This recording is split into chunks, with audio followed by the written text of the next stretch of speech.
Welcome into the PFF NFL podcast. Steve Palazzolo here in a comfortable chair, along with Sam Monson over there in a similarly comfortable chair. Hey, Steve. How's it going? Doing good. How about you? Great. Just mixing it up. Everything's falling off the desk. It's going well. The beauty of live YouTubing right now, fellas. The equipment is collapsing. It is. Don't worry, I got it. Just getting familiar with the new set. Welcome to the new set for the PFF NFL podcast. Here we are. Yeah. How's it feel, man? It feels a little uncomfortable, I think. We're just getting used to it. Yeah. It's just getting used to it. Look, change is never comfortable. Change is supposed to put you out of your comfort zone, and that's certainly what this change has done. Just trying to figure out where to, people just don't know where to put their hands when they're taking a picture. I don't know where to put anything. Yes. My laptop. Also, so what's really interesting about this particular new setup is that we're now on like a platform here. So this, we're raised. So there's like some, what do you guys call them? Cinder blocks? We call them breeze blocks. Cinder blocks. Cinder blocks. So there's some cinder blocks on the bottom, which like raises up some pallet thing that we're sitting on. And you have about an inch at the back of your chair before you go. Yeah, if I lean back, if I fall asleep, we're done. Well, I'm just saying, if the chair moves like an inch backwards, right, you are pitching off the back of this thing. You're dead. But the more concerning thing is that you'll probably break the big screen behind us as well. Well, this is why we record this stuff, because you never know when you're going to catch that. So right, you got to have a camera rolling at all times for the moment that you pitch over. You guys might hear me breathing more. Destroy my cough things. buttons. Yeah, it's now an endeavor to reach the cough button. But here we go. We're reviewing Week 15. Of NFL action from the new PFF NFL podcast set. You ready to get into it? Yes, Steve. All right, let's start with a little Thursday night review. New York Jets at the Baltimore Ravens. The Ravens handle the Jets as expected, 42-21. Lamar throws another 5 touchdowns against no interceptions. Another just smooth, dominant offensive performance for the Ravens. It really was. This is another game where defenses just don't know. It's like we said, right? What is the game plan to stop Lamar? This probably was the game plan, right? Which is kind of try and bottle him up as much as you can in terms of running, keep him in the pocket, and make him win as a passer. The problem is he can. Greg Williams threw pretty much everything at him in terms of disguises, in terms of different looks, in terms of blitz, no blitz.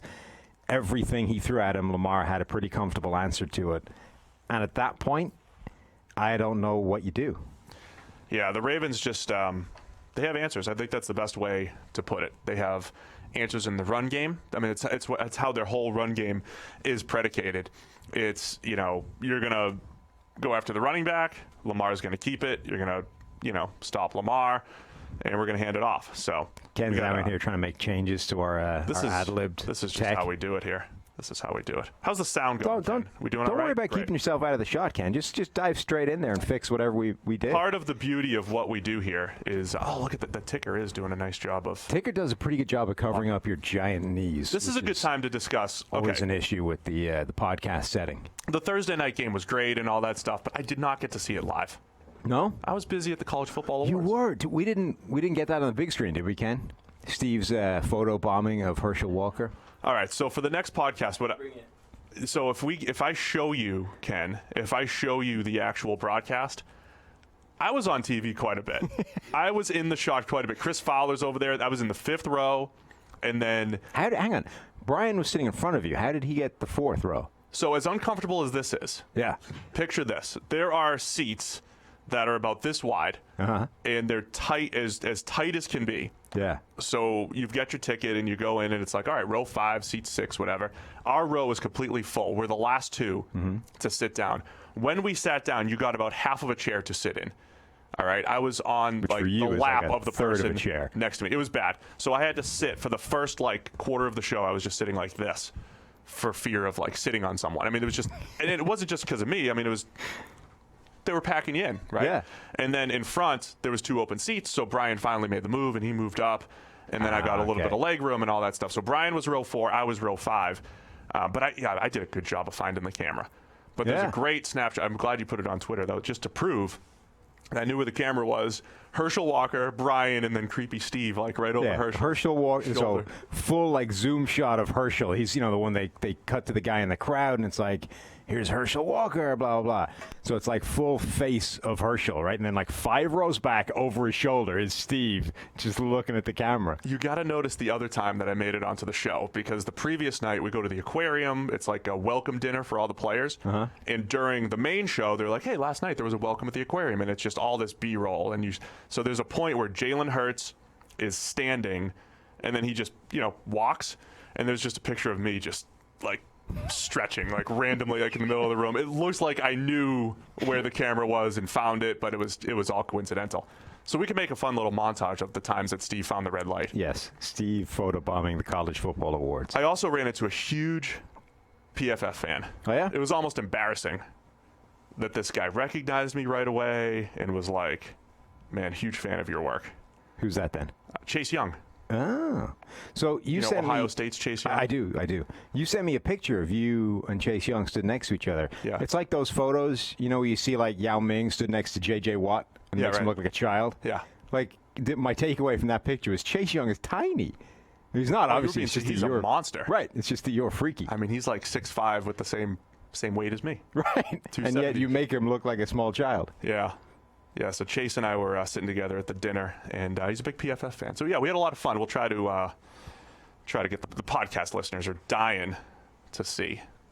Still trying to figure out how to where are we going to throw all this stuff? We need to put it somewhere accessible. We can make like a little thread. I really think there's like a video montage. If we go back through the show, there might be a video montage to be made of Steve finding the camera on this thing. So we'll figure it out. Let's also throw it all on Twitter at PFF_podcasts. Yeah, so push the people podcast can find it all. All right. So enough of that sidebar. We had a lot of fun, though, at the College Football Awards. You Special did. thanks. I was here.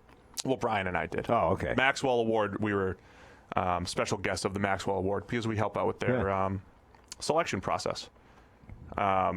Anyway, so back to the Ravens' dominance. Again, good offense in today's NFL has answers for everything. I've said balance on offense previously. I used to, it's passing short, passing intermediate, passing deep, and being able to run the ball.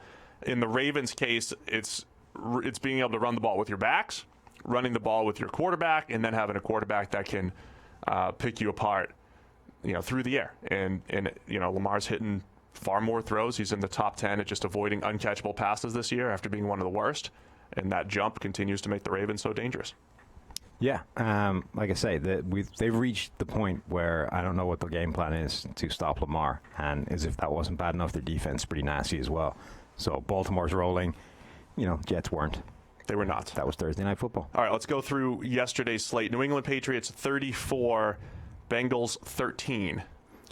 And, the Patriots score 34. Of course, 7 comes on a pick 6. Other points coming through other turnovers. We're still popping here just a little bit in and out. It's that red. It's the red. It's definitely the red kid. Anyway, the Patriots offense still remains a massive concern. Yeah, it does. And it's funny. So this game, like you say, the scoreline kind of looks pretty conclusive, but this was, 13-10 at the half? Right. And the whole game swung in like a couple of minute stretch where, they scored the pick 6. It ended up looking a lot worse than I think it actually was. I think the same concerns are there for the Patriots. Like, the offense did not look good. The receivers didn't get open still. I'm not sure why the Bengals were so intent on challenging Stephon Gilmore. Yeah, it didn't work very well. So they threw the ball Gilmore's way 6 times, and Gilmore caught as many of them as the intended receiver did. Right. And the one touchdown scored when targeting Gilmore was him. Right. The pick 6, right? Yep. That seems questionable. Now, I know, the Patriots had some advanced scouting on the Bengals, but I'm not sure this was the answer to that. Did they make the Bengals throw the ball Gilmore's way? I wonder if they induced that. Also, J.C. Jackson had 2 interceptions. He's just got incredible numbers throughout his career. We'll have to get the update. As of a few weeks back, remember, he had like a 0 passer rating when targeting him at 20-plus yards. He had another couple interceptions yesterday. So Gilmore and Jackson combined for the 4 picks, a couple other pass breakups between the 2 of them, dominant on the defensive side of the ball. The story in New England is going to continue to be that offense. It really is just different people screwing up all the time. Brady Brady had accurate throws that were dropped. He had open receivers that were missed. And then, completions just feel like they're hard to come by in New England, and it's for various reasons. There's a ton of throwaways. There's pass breakups. There's all these different things going on. Then there's pressure, tight window throws, whatever it is. The passing offense has to figure something out if they're going to go on a run, unless they're just trusting the defense to dominate, which is going to be tough against good offenses in the playoffs. This game was kind of interesting because it felt like early on they had a few different ways of manufacturing some plays for these guys that don't get open, right? And then it was like, all right, now we've only had a chance to install these half dozen, and now we've run out of them. And now you just have to get open again. They've done a good job in recent weeks of realizing Nikhil Harry's good with the ball in his hands. They had a couple end arounds. He averaged over 10 yards a pop on those. They did a good job putting him in space. He had two catches. One was against zone. Yeah. One was scramble drill for a touchdown. Yeah. So again, that's a number 3. Had another, couple of targets, one of which was blanketed and broken up. Yeah, but that's like a number 3. Well, he did have a nice catch that was negated, though. They ran through the whole play and ended up being a pre-snap penalty on Edelman. He did get a deep ball. The best pass Brady threw was negated on the deep ball to him. So, again, just uneven performance from New England offensively. Watching him run routes against William Jackson was just, it felt like, you see sometimes a completely lopsided matchup and you just feel bad for one side. This was kind of that. That was Nikhil? Yeah. It was like he's running routes, he's trying to get open, he's doing everything he can, and William is just bolted to his hip the entire way. Like it's not a problem. Yeah. Just not great. No, and look, so I was having a discussion on Twitter sometime yesterday during the games with, I don't even remember how to pronounce this guy's name, but Dave Damashek, the NFL Network guy. Yeah. Is that how you say it? Big Steelers guy. Right. And he was talking about how this Brady, woe is Brady narrative is a bit overdone, right? And I ended up sort of summing it up. It's a lot like the Cleveland Browns offense, only they're winning, right? Yeah. There are so many problems, and all of them impact the other ones, so that the sum of the issues is greater than the issues themselves. Brady is definitely not what he was, right? So Brady needs a little more help than he has before. The receivers don't get separation. The receivers are the slowest group of receivers in the NFL. The only guy that runs under a 4.5 or ran under a 4.5 is Philip Dorsett, who's just not great, right? Right. So they're slow. They don't get open. Brady doesn't trust them. He's holding the ball longer, which causes the offensive line to struggle more, which causes Brady to struggle more, and the whole thing just cycles, right? It's kind of like this Cleveland offense, except the Patriots are well run and therefore good and still winning. Yeah, if you just look at the receiving core, you've got Muhammad. It's a bunch of guys who have been pretty good number 3s. Mohamed Sanu was a fantastic compliment with the Cincinnati Bengals behind A.J. Green and Marvin Jones. And in Atlanta behind, say, Julio Jones and Calvin Ridley earlier this year and last year, right? So a nice number 3. Nikhil Harry feels like if he's your third option and he's a bit of a gimmick player and you're going to throw some back shoulders every now and again and you're going to throw him some screens, okay, that's fine. That's another number 3. Philip Dorsett's had a lot of success as a number 3. When you have Gronk on the field, when you have Edelman on the field, Dorsett runs a couple deep outs, gets open, becomes a red zone threat, and he gets behind the defense every now and again. It's a whole bunch of guys who are pretty nice, complementary players, and then Julian Edelman, who of course has been extremely consistent for Brady through the years, but he was playing all banged up yesterday and everything. So it just leads to ugly offense. The Patriots did run the ball better. They broke free on a couple big runs, and that's what happened late last year too. I don't think that's not moving the needle, though. If they're passing for 130 yards a game, I don't think they're doing much in the playoffs. Well, it's now basically, that would need to be their game plan for this offense to actually be good the way people expect it to. It's become an issue that there doesn't appear to be an obvious fix to. You can only scheme guys open so much. And, it sounds like I'm constantly hating on Harry because I just point out the fact that the guy can't separate. I think he does a lot of things well, but you can't have a bunch of people like that. The problem is all of them are like that. Right. The only guy that can actually separate is Julian Edelman, who teams are just taking away and saying, right, you're not going to pass through Edelman all day. You're going to have to go somewhere else. And right now they can't. Nobody else can get open. So you might be able to scheme Nikhil Harry some plays, the end arounds, the jet motions, all that kind of thing. you might be able to get them open a few times, but you can't do that for everybody. Like, the entire offense can't be manufacturing free and cheap plays for all of your receivers. At some point, those guys actually need to be winning. Yeah, and this should have been a game because the Bengals weren't playing a ton of man coverage. They mixed it up, but they're, if you give Brady zones to pick apart and receivers who don't need to separate a ton, they should be able to have more success. And they still, again, when guys are open, he's missing. When he's hitting guys, a lot of things are just going wrong still for this New England passing attack. Joe Mixon was a beast in this game. He was. He ran the ball really well. 118 yards after contact.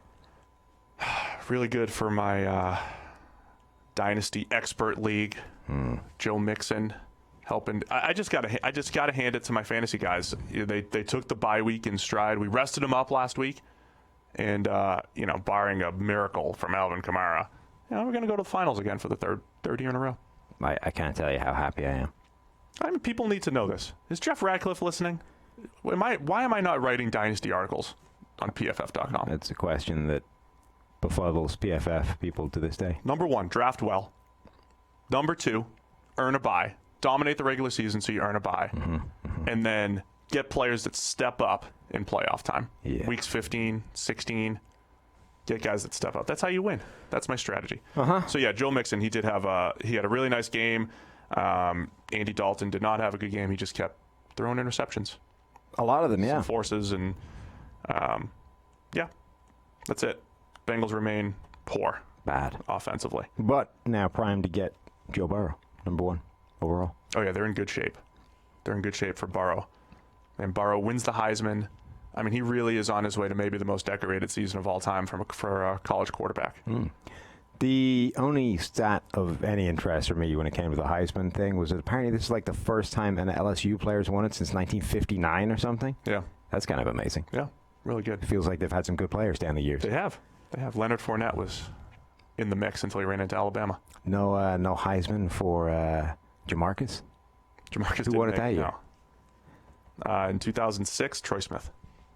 Which is apparently that was the previous most one-sided Heisman vote ever till this one. Yeah, and Smith had a really good season for a good Ohio State team, and then there weren't many other good options. All right, let's move on. Yeah. Tampa Bay Bucks 38, the Lions 17. Jameis did it again, man. Yeah, your prediction didn't come true. What was my prediction? You said that Jameis would not throw any interceptions in the dome, and almost the first thing he did was throw an interception. I don't remember my prediction. What he did do though, was go 23 of 28 for 375 in a clean pocket. 23 of 28 for 375 and 3 touchdowns. That's 13.4 yards per attempt, Sam. I thought this was one of those games that shows how ridiculously hard it is to break that single game passing record, which I constantly keep thinking is going to go and never does. The one who's it? Steve Van Buren. Yeah, the 555. Right, like 550 odd yards. Yeah. Every now and again, somebody gets on pace to smash it by like halftime, and I keep thinking it's going to go, and just never does. Goff does it once or twice a year. Right. Gets on pace. So this was the game, right? Jameis had 300 yards at halftime, and still didn't get there. Yeah, there's a lot to unpack in this one. Let's stick with Jameis. I'm going to be writing him up on the website this week. His most recent run isn't exactly Tannehill-ish, but if Tannehill's on this 8, 9, 10-game stretch that's making the Titans reconsider, or at least consider, do we re-sign him, do we franchise tag him, or whatever, does Jameis's spot right now in recent weeks, back-to-back games over 400 yards, and just putting up a ton of points, ignore some of the interceptions if you want and just kind of know what you're getting into, is this making the Bucs either reconsider a long-term deal or saying, all right, we at least have to franchise tag him? Because just remember this quote at the beginning of the season from Bruce Arians. He said it takes 11, 12 weeks to really understand my offense. And there is this, cutoff point right around week 12 where since that point, Jameis has been fantastic. Is that Arians finally getting through to him? And just to further the old Carson Palmer comparison, 2014, I believe, or was it 13? I mean, he had like 2 years with Carson Palmer, a year or two with Carson Palmer. before the MVP caliber 2015 season. Is this starting to come to fruition? And it's not just Carson Palmer. Like, he's gotten career years out of a few quarterbacks, and it's never come year one. Like, it's always taken a while for that to happen, and then boom, you get a crazy season where they put it all together. I mean, I do think that that's a potential possibility, right? Is that Jameis and Arians, a year or two down the line, have this amazing connection where he has an insane career season, right? I also think it's entirely possible that we basically spend his entire career saying next year's the year for Jameis, and then it's the same thing every single year. And even since, he's definitely had an uptick, but he's had one game this season with an overall PFF grade above 80, and that was week 2. Although actually that's pending last night. I'm not sure what last night's grade is going to shake out to being yet, but I doubt it's above 80. Yeah, it doesn't look like it's going to be above 80. I mean, in recent weeks, though, it's a bunch of games in the green since week 12. But Jameis is this fascinating quarterback because he is cesium. He is the most volatile quarterback in the NFL, and that in and of itself raises some really interesting questions. So yesterday, Stephen Ruiz on Twitter was saying, I don't understand anybody that thinks Jameis Winston is a bad quarterback. And I was like, well, it probably has something to do with the fact that he makes more mistakes than any other quarterback in the NFL. Right? It's not like it's rocket science to determine why people think he's bad. Now, you can definitely argue the merits of those bad plays versus all the good he does, because Jameis still, absurd as it is, leads the league in the percentage of his plays that are positively graded, right? Over all plays, on average, he makes more positive throws than any other quarterback in the NFL, consistently, right? Year over year. Right. But he also consistently makes as many bad plays as anybody, right? Not necessarily just misses, but really bad, turnover-worthy type plays.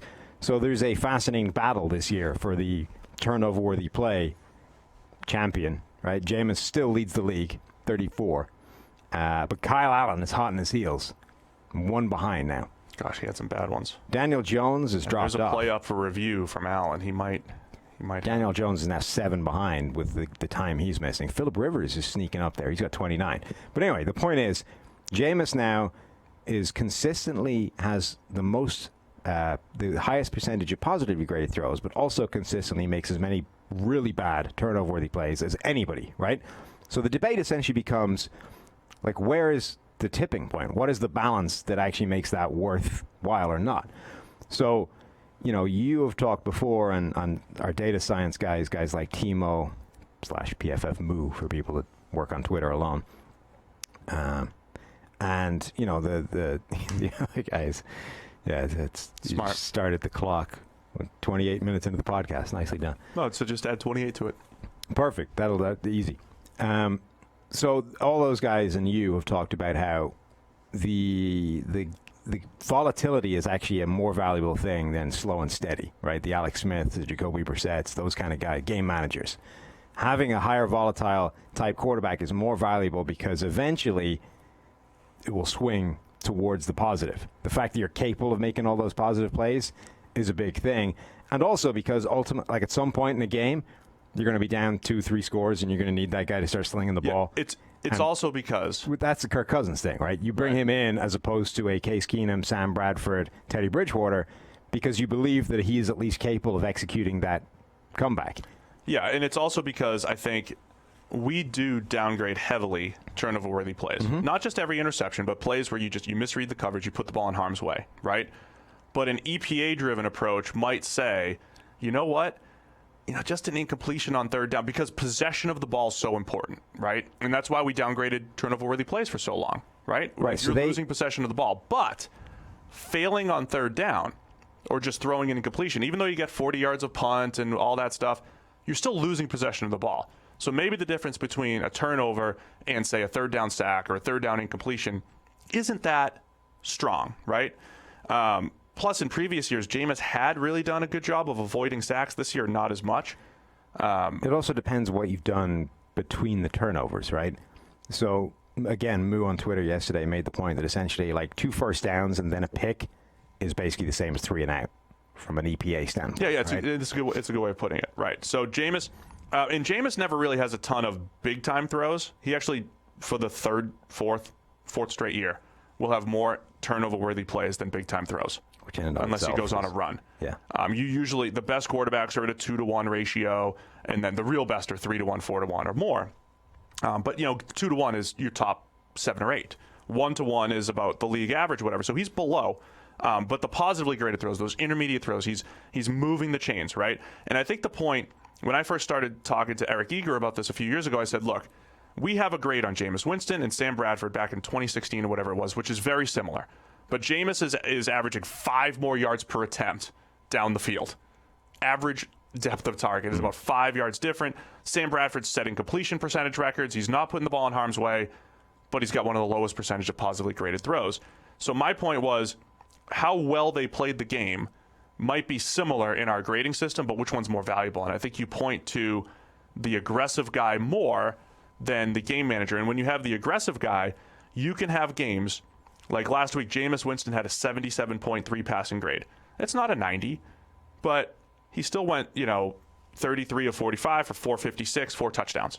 He had 3 picks in there, but you can create a ton of value there. Yesterday, over 450, 4 touchdowns. The passing grade's not going to be great again.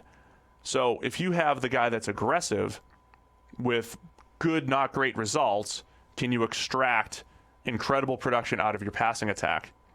I think you can, and that's the appeal to Jameis. Here's the other thing I want to write about too, is the fact that we always talk about the Bucs defense. What if the defense could just cover a little bit better? I think we talked about this on the pod last week a little bit. What if they just built this coverage unit that was good? And if you look at since week 10, Jamel Dean, Carlton Davis, former teammates at Auburn, 2 of our top graded corners, top 8 corners, both of them since that time. It's a small sample size, but if the Bucs figure it out in the secondary and they almost just build a unit that's capable of hanging in these shootouts, we could see an 11-win season with Jameis, right? We could. With his volatility. I don't think there's necessarily a right answer to this. I think a lot of people want to act like it's a slam dunk one way or the other. Like this idea that anyone that thinks he's not great or he's not good is an idiot. I don't think it's as simple as that. There are also people that say it's obvious Jameis is way more valuable than a game manager type quarterback. They use Jacoby Brissett. I don't think Jacoby Brissett is a great example because he doesn't actually grade that well. But let's say Alex Smith, right? Even reasonable baseline Alex Smith as opposed to high-end Alex Smith. I don't think that it's a slam dunk necessarily that you want Jameis over the Alex Smith if you have already built a team that tailors itself to an Alex Smith style quarterback. So the Colts this year, they're really good across the board, right? And they have Jacoby Brissett. Let's say they had Jacoby Brissett playing at an Alex Smith level. That might be better than a Jameis who's just as capable of throwing all that away and overcoming the fact that he has the better roster and just going out there and putting the other team in a good position. I think so here's the interesting dynamic. We're going to wrap it up on Jameis, but I think it depends on if you build. Tell me when to wrap it up. I will. I'll stop talking when I'm done. Look at that. I think it depends on how you build your playmakers, right? So if you have, Jameis Winston has had good playmakers to throw to. Mm-hmm. He's had a Mike Evans. He's had an emerging Chris Godwin. He's got these guys who win 10-plus yards down the field. If you have those guys and you can build your offense with those guys, you probably want Jameis or guys that are going to win contested catches and all that fun stuff because Alex Smith's not going to give them those opportunities, right? But if you have a nice Jamal Charles who can create in the screen game, you have a good play caller like Andy Reid who's going to put guys in space and create open throws for Alex Smith, right? Because he'll hit open throws at a high rate, and you have guys that can create after the catch, then you're good with Alex Smith. Either way, it's going to put some pressure on your defense because with an Alex Smith, you might only be scoring 20 a game, 19 a game. You have to keep the score low. But with Jameis, it's like you got to play well. Like we talked about the Chiefs last year, play well enough to make 1 or 2 stops and win the game 35-33, right? Like they did a couple weeks ago. So interesting discussions here. But Jameis, I think, even in his games where he's playing better the last few weeks, turnover-worthy plays, 3-1, 3-1. He's got 1, 2, 3, 4, 5, 6, 7 games with at least 3 turnover-worthy plays. Yeah. So you're talking about like half your schedule, you're going to be playing with fire as far as turning the ball over. But like early career Andrew Luck, some of his games... He can save you from the fire, too. Some of his games are just madness. It's just, he's out there slinging it. Half the passes are dimes going to his receivers. half of them are disastrous passes going straight to the opposition. And really, it's just a case of how that shakes out in terms of balance, right? Yeah. It's too unpredictable for me to be comfortable embracing as a game plan, right? That's how I would essentially position this. The Jameis Winston thing, there is definitely merit to the idea of the upside is so high that I want to keep rolling the dice. It's like the payoff, right? I want to keep going for the long shot because when it comes off, like I'm taking it to the bank and I'm a millionaire. So the point is, maybe it doesn't have to end in a Cam or Carson Palmer MVP season that I keep talking about. Maybe it's just the fact that, look at this season, they scored 55 against the Rams, not all on offense, but 34 against the Seahawks, 30 against the Cardinals, 35 against the Falcons, yesterday 38 the previous week. Maybe this is the payoff, but it's like a little bit better, right? You can have a high-powered offense with Jameis Winston at quarterback. Mm-hmm. That's the goal of offense, right? Is to score a ton of points. Sure, but you're also giving the opposition a ton of opportunities because he throws the ball to them regularly. No, I get it. That's the way I would sum it up. Is that it's too unpredictable for me to be comfortable with that being my game plan. But I think that just conservative, man. I think given the history of Bruce Arians and these quarterbacks, I think there is a very real chance that they embrace the idea of one more year of Jameis. Let's see if this is the year. I'm going to dive deep into it this week. We'll have it on PFF.com. I think I might be leaning towards that whole franchise tag. This is the year? No, I would, franchise tag with look for the next guy. I mean, sure.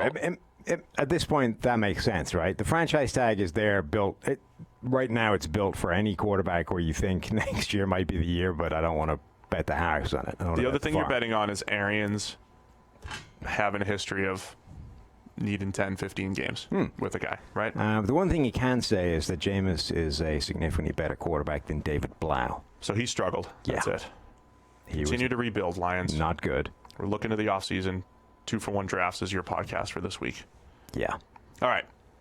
Green Bay Packers 21, Chicago Bears 13. I'm watching this game thinking Sam's rolling over in his grave right now, waiting for the pitch. Not in the grave, but you were upset. You're upset. They had the pitch all set up. The very last play of the game, the Bears executed some craziness. The lateral thing, they didn't have a game plan, and then somehow they lucked into it, right? The ball went left, it then came right, and then, look, they've actually manufactured an overlap. So this is the holy grail in rugby, right? This is what you attempt to do. Rugby was described to me once as a game of space. And if you can get the ball out into space, you're golden, right? What you try and do a lot of the time is essentially execute a situation where you have two guys, a 2-on-1. There's two guys against one defender. You draw that guy. You make him commit to tackling you. Just before he hits you, you pitch the ball out to the guy outside you who's now completely unblocked, walks in, right? The Bears actually, through complete blind luck, manufactured a 2-on-1 overlap. And instead of for the want of a simple rugby pass to the outside to Allen Robinson, instead of tying the game, they crapped out and got tackled. Didn't they have this set up last year too? Probably. Wasn't it them? Could have been. With Tariq and... All I know is that all they needed was one simple rugby pass. Or did they set it up on purpose? And this would have been a touchdown. Oh, the Bucs set it up the right way last year, right? Yeah, Bucs actually executed a rugby play.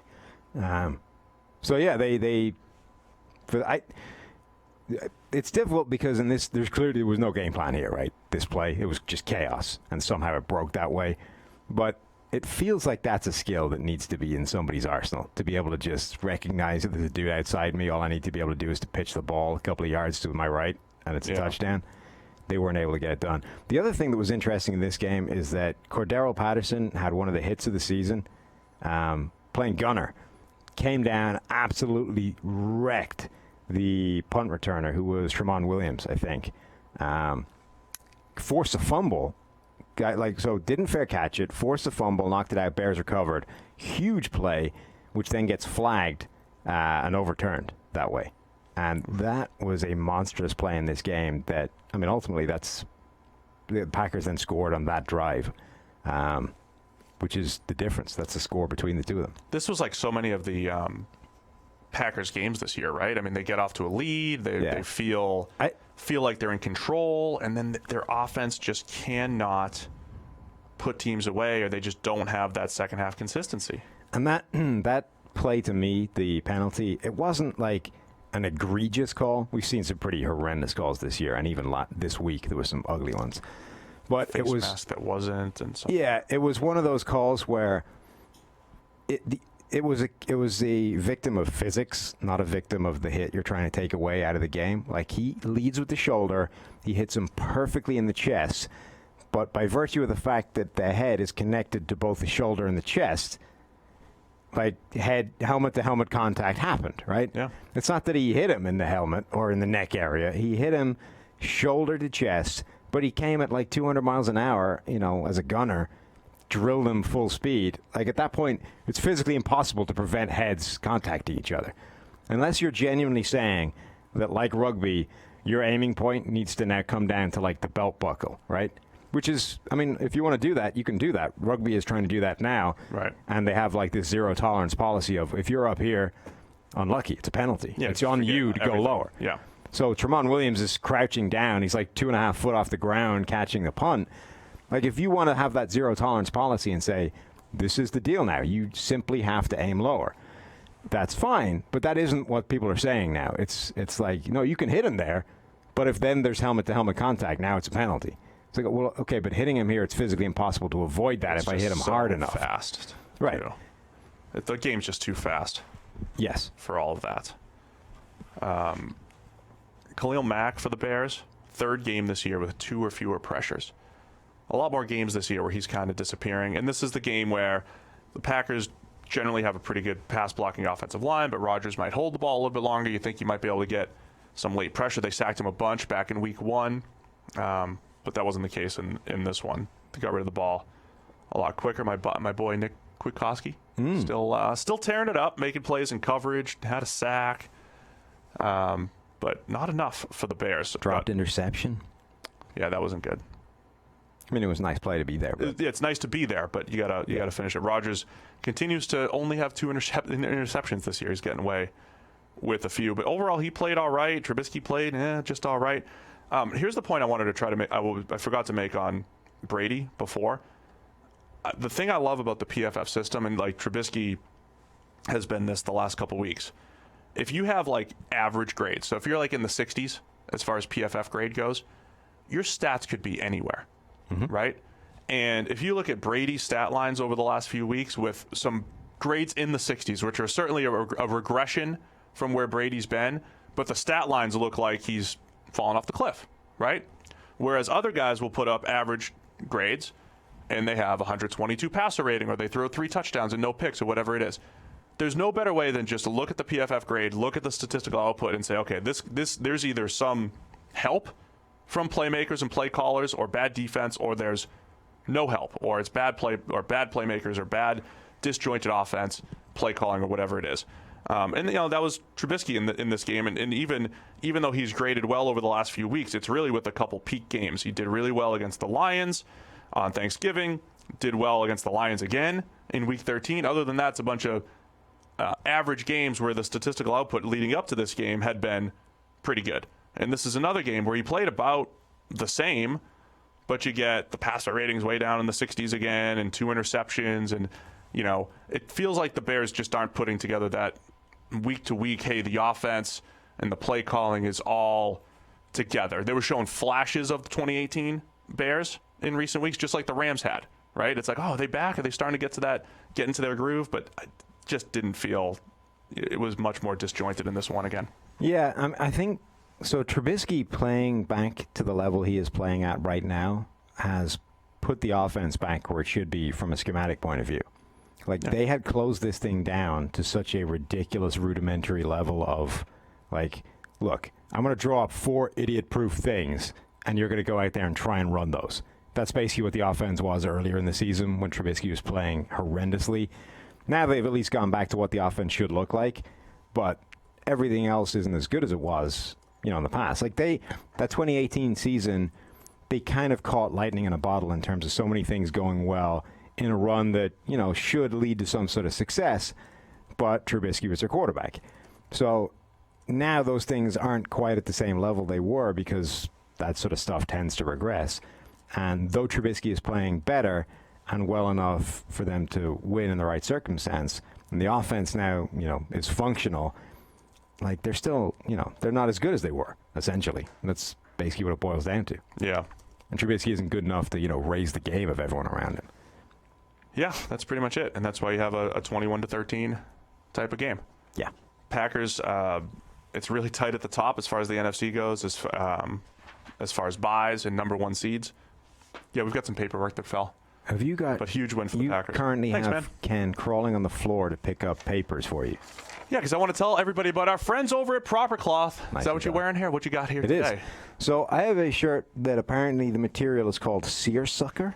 Yeah, seersucker. Yeah. I didn't know that was a thing. Joe Burrow was rocking a seersucker suit. Was he really? A That's the, seersucker suit? Yeah. The whole suit made of this stuff? Yeah. It's pretty common. It's good stuff. Nice and Not in a lightweight. suit, it isn't. Yeah, it was. It was for Joe Burrow, Heisman winner. No. at the I College mean, you Football said it's Awards. pretty common. Like, there's no way a suit made of this is common. I just remember my dad telling me he had one back in the day. So it's maybe like it my was dad common. had one. Joe Burrow had one. I could see this being common, like, back in the 70s or something. Yeah, that was probably in the 70s, maybe the 60s. Okay, For my yeah. dad. Well, that would make some sense. It's kind of cool stuff, though. But I like. And you went with the collar embroidery again. Always. I went with another shade of blue, but with some orange mixed in there. And I got my the slate buttons on this one. We love the customization over at propercloth.com. They're our friends supplying all of the shirts for all the podcasts you see here on the PFF YouTube channel. And if you go to propercloth.com/PFF today, use the promo code PFF20, you get $20 off that first shirt. Proper Cloth is the best custom shirt maker because they find stuff that fits 6'10", 270 to 80 pounds, Steve. It depends on the day, right? But I got the sleeve length. It's all... Still going with the 6'10", huh? Did I look 6'10" compared to Chase Young in the picture I sent you? Yeah, but I already pointed out that he looked small. No. I'm just saying, the list can't height prove it. is 6'10", but, Can't prove it. Doctor seems to suggest otherwise. Anyway, my Proper Cloth was all over ESPN TV. That's what I was rocking at the show. The best fabric producers around the world. Each one of the shirts goes through their extensive quality control testing.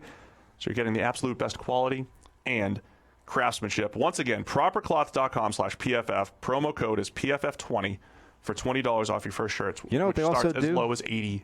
Yes, you know what they also do that I didn't even realize until I'd ordered all mine? What's that? They do short sleeve shirts. They do. I was like, look, it's winter, it's snowing outside. You were just...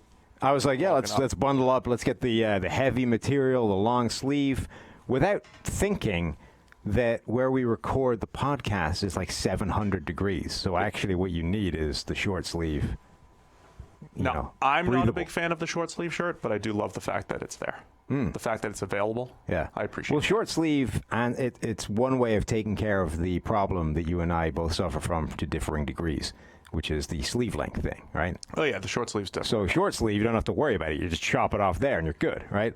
If you have long arms, you need to start thinking about actual sleeve length. See, look at that. Look at that for perfection. Typically, you do have long arms for your frame, right? So, typically, if I was getting a shirt that fit, this thing would be here. and you got the watch space. Yeah. That's an option too. This thing would be like here, right? Yeah, But right. because it's proper cloth, it's where it should be. I like it. So go check it out. Propercloth.com/PFF, PFF20 for $20 off. And obviously, with you, For you sure. need to get it like 6 inches longer. Yeah. I got 41-inch arms, whatever it is. 41, really? That's the arm length. Yeah. That's my shirt arm length. What's wrong with that? No, nothing's wrong with it at all. They have. I don't think I have to For pay extra 6'10". for extra fabric either. It's great. I don't think I do. You don't get charged for the extra? I don't think so. Right, yeah. Yeah. Anyway, let's go AFC South matchup. How hard could it be? Houston Texans 24, Tennessee Titans What the hell is with this division? 21. I forget who I picked for this one. Did I talk myself into? I definitely picked the Titans. And I I did thought too. for a decent period of this game that they were going to come back and get it done. So this is a good... 14-0 at the half, right? And it felt... Yeah, it's like, but one of those, like, it wasn't a legit scoreline, right? Because the Titans had actually been able to move the ball. So we're going to do a video series that goes out on social media called Don't Trust the Box Score, or Never Trust the Box Score. Whatever it is, it's me railing against the box score, I hate right? the box score. One of the plays I'm going to be talking about is Ryan Tannehill's interception, which is probably like, I don't know, I haven't run the numbers yet, but let's say that's like 20 points of passer rating in that pick. I mean, in this the game? game, for sure. Right. Absolutely. So it's like 20 points of passer rating. The guy almost returned it James Harrison style for a touchdown. I know. Put it like from the shadow of one goal line to the shadow of the other goal line in a heartbeat. And that was a well-thrown ball that hit his receiver where it should be, and in most times would be a touchdown. Probably crushed his QBR. Right, so it's a play that was almost a touchdown for Tannehill. It was a well-thrown ball. At the very minimum, should just be a completed pass for a few yards, right? Ends up being an interception because his receiver gets hit so hard that the ball just pops out, drops to Whitney Merciless, who takes off running James Harrison style. And unlike James Harrison, just couldn't, beast his way into the end zone through a few players at the end. But this is a perfect example of that. So it's 14-0 at 14-0 for the Yanks. 0, at the halftime. But it was a closer game than that because, Tennessee could have scored that touchdown. And I thought Tannehill was still playing well, was going to come back, get it done, and they fell just a little bit At the same time, Deshaun Watson had an end zone interception. He had a couple interceptions that, turns the game, kept Tennessee alive and all that stuff. Tannehill continues to sling it. They flipped the field with a 60-yarder to A.J. Brown, who continues to play. That was A.J. Brown on the 60-yarder, right? Super beast mode. Yeah. He had a 91-yarder from the end zone last week. This week it was 68 catches for 114 for Brown. Corey Davis had 3 for 57. It doesn't help me when he has like 19 yards per catch. That's nice and all. Yeah. But I need volume out of Corey Davis to get to 1,000. A.J. Brown had 8 receptions. Corey only had 3. Yeah. That's not ideal. He had one more than Tajay Sharp, though, so at least he's got that going for him. Tajay still sticking around. Our guy Kev Cole had a really nice article on Tannehill last week. I suggest you go check it out. We're just trying to explore all angles with this thing, right? Because on one hand, it's like, are you supposed to believe in Tannehill? Can you? Can he really have a year 8 complete turnaround? There was like a meme out there a couple years ago where everybody went through the last 6 years of people predicting breakouts for Ryan Tannehill. Kind of like people predicting Brady to fall off a cliff. They're all right. They finally got it. This is the Tannehill year. So, despite the loss, he still played pretty well. But Houston played tough, and they made plays when they needed them, even if they are fluky plays. And Houston continues to boggle the mind week over week. As much as I mentioned the play in the Bears game that I didn't think it was an egregious call. There was a play in this game that was an egregious call. Was it Brennan Scarlet? Brennan Scarlet got flagged for an illegal hit on what was essentially just hitting a guy too hard. Guy crossing route comes across the middle. You could not draw this up as a more perfect hit. It was shoulder to shoulder or shoulder to chest. Helmets literally didn't even get into the equation, right? Like, even if you slow it down, if you're one of those pedantic jackasses that, goes super slow-mo, pulls up and goes, their helmet's touched. Right. It's a flag. It's a penalty. Letter of the law. Dictionary definition of a flag. No, you cannot manufacture any way of saying that this is a flag. He simply hit him so hard that it looked bad. First run. And it got flagged. You know what I'm seeing a lot of the other way, though? Slow-mo sacks where somebody's hand hits the face mask of the quarterback, where I think when they were emphasizing that a few years ago, like the second you touched anything anywhere near the quarterback's head, you were getting a flag. I'm glad they're letting it play because it's like a graze of the face mask and it has they don't nothing care to do about with that the anymore. play. But they're not calling it, is my point, and it's kind of working the other way where you're saying like you can manufacture seeing something.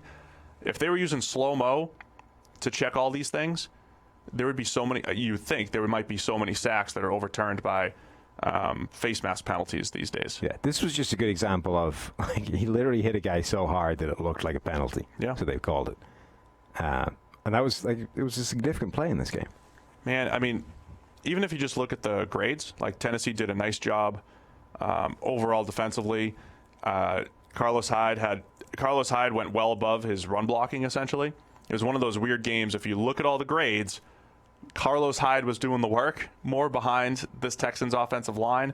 And, this just an odd game overall. We always talk about the pass games, and it all turns into, Carlos Hyde making a whole bunch of key runs for the Texans, overcoming a couple interceptions from Deshaun Watson. Watson had a bunch of key conversions as well. It was a lot of just, to me, this game just felt like a bunch of individual plays, quirky or not, that really flipped the script a few times back and forth. Yeah, so this game this obviously put the Texans in control, right, of their playoff picture. They now have a game lead in the division, and this division is not getting a wild card spot.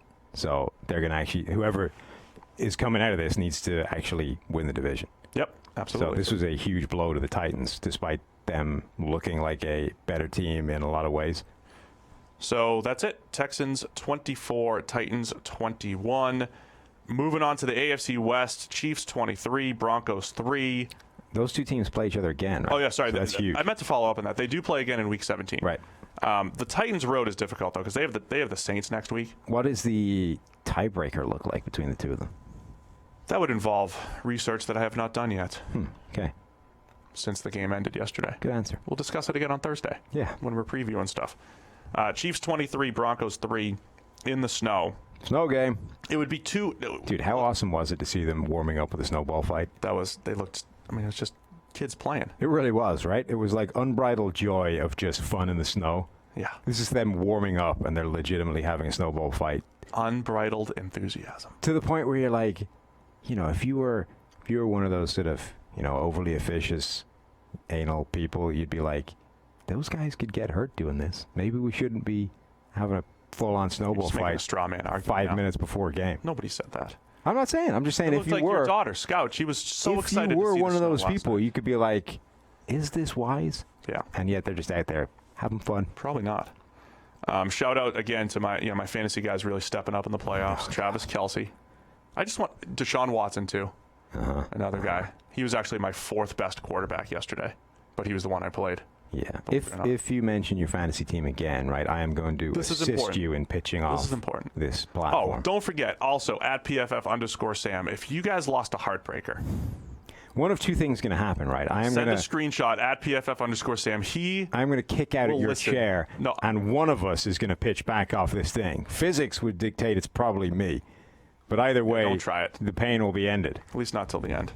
But Sam is he's a good ear to vent to.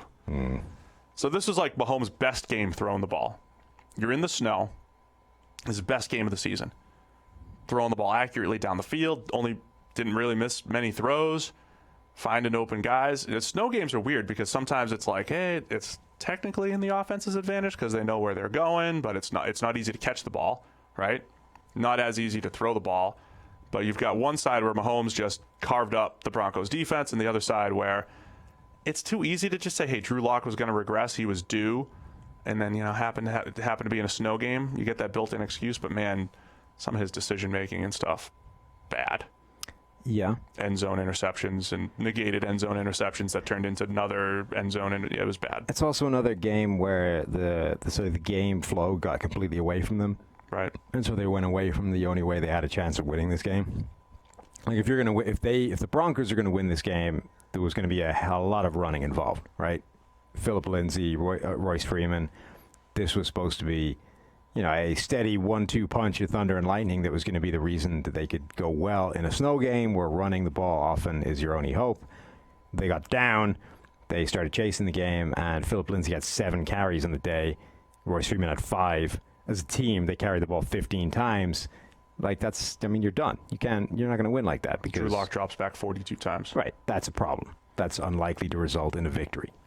I don't want to give the Chiefs defense too much credit because of the snow, but they have been playing better football in recent weeks. Chris Jones, another, monster game off the edge. Juan Thornhill, the rookie safety, Tyrann Mathieu, both guys making a ton of plays. And, Frank Clark, after the really slow start to the season, has been playing really well over the last few weeks. Matthew's pass breakup in the end zone was really sweet. Yeah. Because that was in Cortland Sutton's hands, and he just went, ripped it right out of there. He's got this. There's a few players in the NFL that play with, a level of aggression that doesn't really exist that much anymore. Because, if you're too aggressive, you get flagged for being too mean, the way Brennan Scarlet did. But Tyrann Mathieu still plays with that, level of aggression that you used to see commonly, and is all too distant now. Yeah, and he's always been good at just finding the football, breaking up passes, forcing fumbles, and all that stuff. It was kind of what I envisioned with the Chiefs under Spagnuolo. It's not a great, you're not looking at Bashaud Breeland and Travarius Ward and saying, okay, here's some lockdown corners. But when you add in the rookie Thornhill, he flies around the field. He'll make some mistakes, but he's around the football quite a bit. And Matthew's a similar player, as you're saying, his aggressiveness. You got some guys to play around with, scheme it up, mix things up, blitz sometimes, plays on. It's a better, probably all-around defense than what they had last year.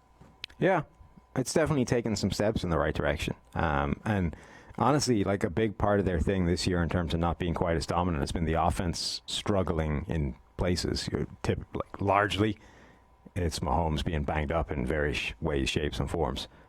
His hand looked fine this week, so that's a big boost for them that isn't going to be like a long-term problem. Yep. But I think the defense has got to a point where it can make an impact relative to the offense if that offense gets teams in a shootout again. Yeah, Chiefs are going to be dangerous again in the playoffs. And maybe starting to hit their stride a little bit more after some midseason lulls in there. So 23-3, the Chiefs win. And they'll be hosting a playoff game because they will clinch the division, right? Them and the Texans right now in line to host. I mean, if things continue as is, you're looking at, and if the top seeds win, you're looking at the Chiefs hosting a playoff game, the Texans hosting a playoff game. If the Chiefs win, they would go to New England. And if the Texans win, they would go to Baltimore. So we're looking at, that would be a rematch, 2 rematches in the divisional round. And, some pretty good matchups again, despite already seeing those matchups earlier this year. All right, Miami Dolphins at the New York Giants. Eli, the YOLO Bowl, goes out on top. We'll go quick. Back to 500. Back to 500. This game may have epitomized all of Eli's career. He's going to end with a mediocre grade that involved some of the just multiple horrendous throws into coverage, horrendous interceptions. Honestly, this game could not encapsulate Eli Manning anymore if you wrote the script for it to be this way. Rank average overall performance, some horrendous decisions, a couple of beautiful passes, some really nice throws, and ultimately gets right back to 500 for his career. Yeah, this is Eli. I mean, it really is. This was his thank you to Giants fans. He was like, I'm going to, how your life flashes before your eyes before it's over? Before Eli's Giants career is over, he just let his relive the whole thing in one game. In one game. That's what he did in this game.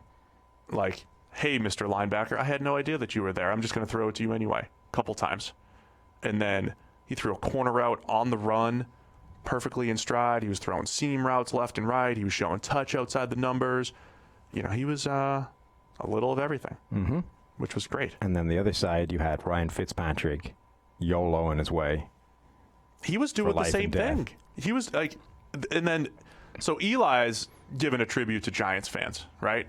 Here's the thing, right? Is Eli just Ryan Fitzpatrick without a beard who got 2 championships? No, he's better than that. Is he? Yeah, Eli's better than that. Is he? Yeah. If you took away the 2 championships, would you say that? No, there was definitely much more consistent high-end play in Eli's career. I think there was. Well, so the thing is, right? It's lower-end play in Fitzpatrick's Remember career. how bad Eli was before the first Super Bowl? That Super Bowl changed, not just like changed his career from a standpoint of, well, you got a ring now, you've actually achieved something, but it changed his career entirely from a standpoint of, this changes how we approach what we do with you, right? If he hadn't gone on a run that year, I think he would have been under pressure in terms of like a starting gig from that point going forward.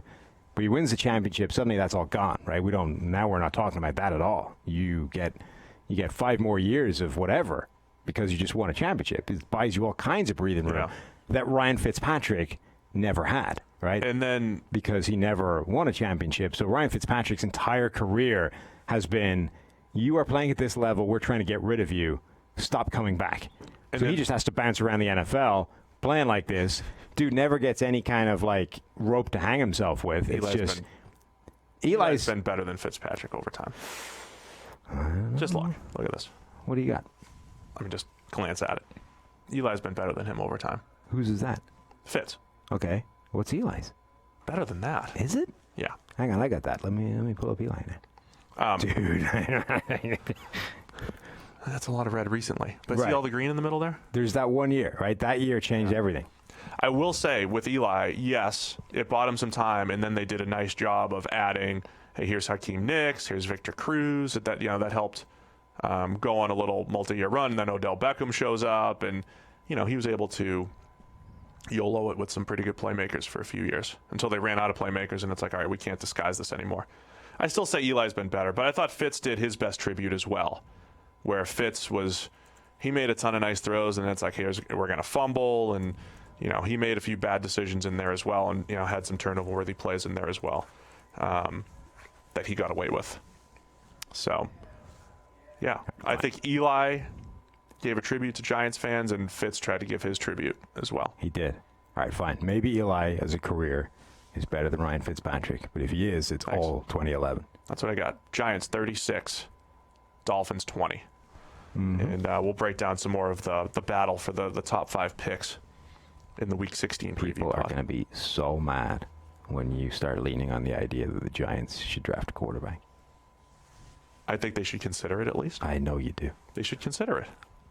They should do their due diligence on every single quarterback. Well, yeah, like everybody should do their due diligence, but they're not. There's just no way. It's not even. They're not going to have a shot at Joe Burrow because this takes them out of the number 1 pick, right? B, there's nobody after Joe Burrow that's the obvious slam dunk. You must draft this guy. See about Tua's health. Justin Herbert doesn't really inspire me much more than Daniel Jones does. Right. So it's like a Joe Burrow or a bust in terms of like a reason you would have to draft this guy. Plus, Daniel Jones has shown significantly more in his first year than Josh Rosen did last year, which is the obvious comp, right? It's like if you've had a season like Josh Rosen and a Kyler comes along, we kind of need to make that happen.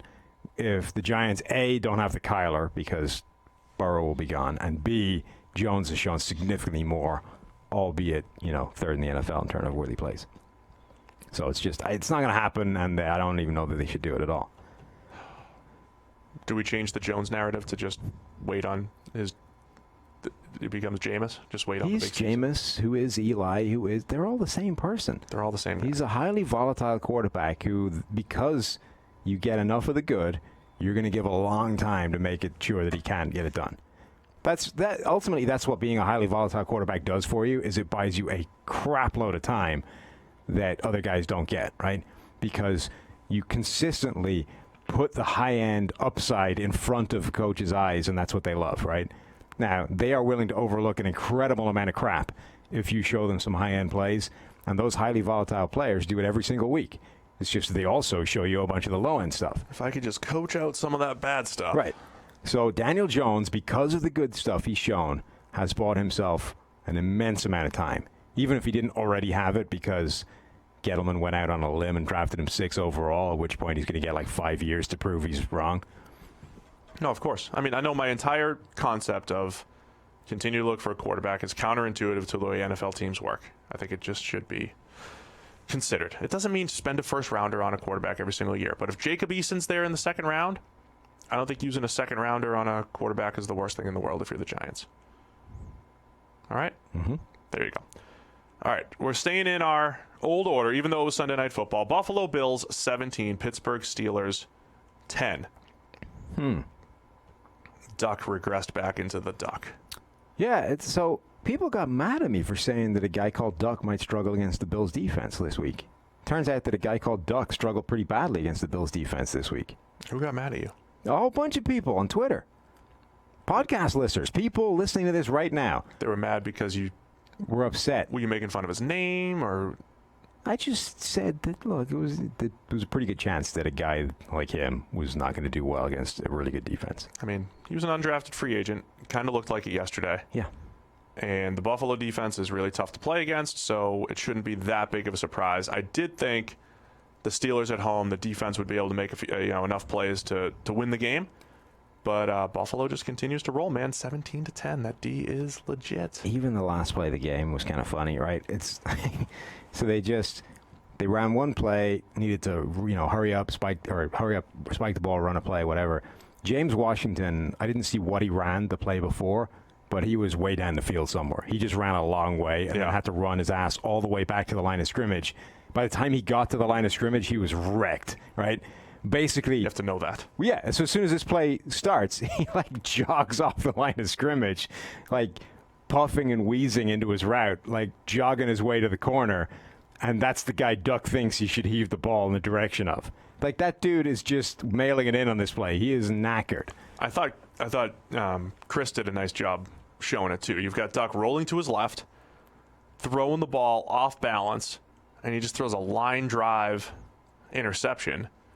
When it's like, dude, it looked like a little Cody Kessler out there trying to make an off platform. Yeah, I mean, he just didn't have the arm to make that throw. Did not. Plus, he had a receiver that was like, look, I am done. Unless this ball comes right to me, I'm out of here. Yeah. So Buffalo, Tre'Davious White, it's funny because Tre'Davious White, he's gotten beat a little bit this year, but overall he's been solid. And, he had the national stage to show off his skills. Beautiful interception early on. He looked like he was really hurt and then ends up coming back into the game. He made some really nice plays. I really love what Buffalo has done with their linebackers, even though, Matt Milano's got the number 6 coverage grade among our linebackers. Tremaine Edmonds has been a little bit more up and down, but you could still see his playmaking ability, right? Like what he brings into the middle of the defense. Edmonds and Milano are really active. I mean, Buffalo, it really is, there's no real superstar there, right? Like Tre'Davious White's a star, I'd say. Micah Hyde has turned himself into just a really good, solid player, but it's just an awesome team defense that for the second straight year is top 5 in EPA allowed and just really strong and solid across the board. I feel like we say this every single week. This was also the Edmonds Bowl. It was. All the Edmonds played. All 3 of them. I didn't even realize that the running back was also an Edmonds brother. By the way, it's hilarious to me that they keep talking about them as 2 first-round picks. I mean, sort of. Like 1 first-round pick and a guy that, they turned in the wrong card or whatever. But oh, man. So yeah, I mean, harsh. just the idea that Terrell Edmonds is a first-round player is just absurd on the face of it. Other people had him in the 3rd, Sam. They had him as high as the 3rd. I did not find a single human being that had him above the 5th. Some people had him. Where's that guy? I need to look at that guy's name. The dude that tracks the draft stock over time. Oh, because his must be hilarious. Yeah. And even now, right? Like Tremaine, who had all the big time talent and the athleticism and the youth, everything on his side, like he's coming good. He looks really quite handy at times this season. Terrell remains Terrell, which is at best an average safety. Yeah. As much as I say the Bills are solid defensively, they somehow missed 16 tackles, which is incredible. Usually you have a 16 missed tackle game, it's like, all right, you must have given up 40. Everybody, this game generally was very sloppy in terms of whether it's missed tackles, fumbles, ball security, everything was iffy in this game. I just think Buffalo overall, I always use the phrase, makes life difficult on opposing quarterbacks. They do mostly tight window throws and, mixing up coverages just enough. They're basic, but they mix things up just enough to keep things off balance. Other side of the ball, your boy Bud Dupree all of a sudden shut out again. Again, right? He's just, been up and down a lot. Cameron Hayward, beastly. TJ Watt, beastly. Yeah. Bud Dupree, nothing. Like, almost entirely blanked from the stat sheet. Yeah. Missed as many tackles as he made and Not got great. zero pressure. TJ Watt, so a lot of people were putting him in the Defensive Player of the Year conversation. I'm going to Where do you think he stacks up? People are saying that this year, the Defensive Player of the Year, the race is wide open. It's anybody's to have, right? And I'm going to contradict myself in the space of about 12 seconds here. I'm going to make a case this week in an article on PFF.com that Eric Kendricks is actually putting together a Defensive Player of the Year kind of season, right? And actually has the strongest case of the Vikings, even though Donnell Hunter is the guy everybody's talking about because he has a lot of sacks. Right. I think Kendricks is the best player there and one of the best players on defense this season and would be one of the players on that list, the short list of Defensive Player of the Year candidates.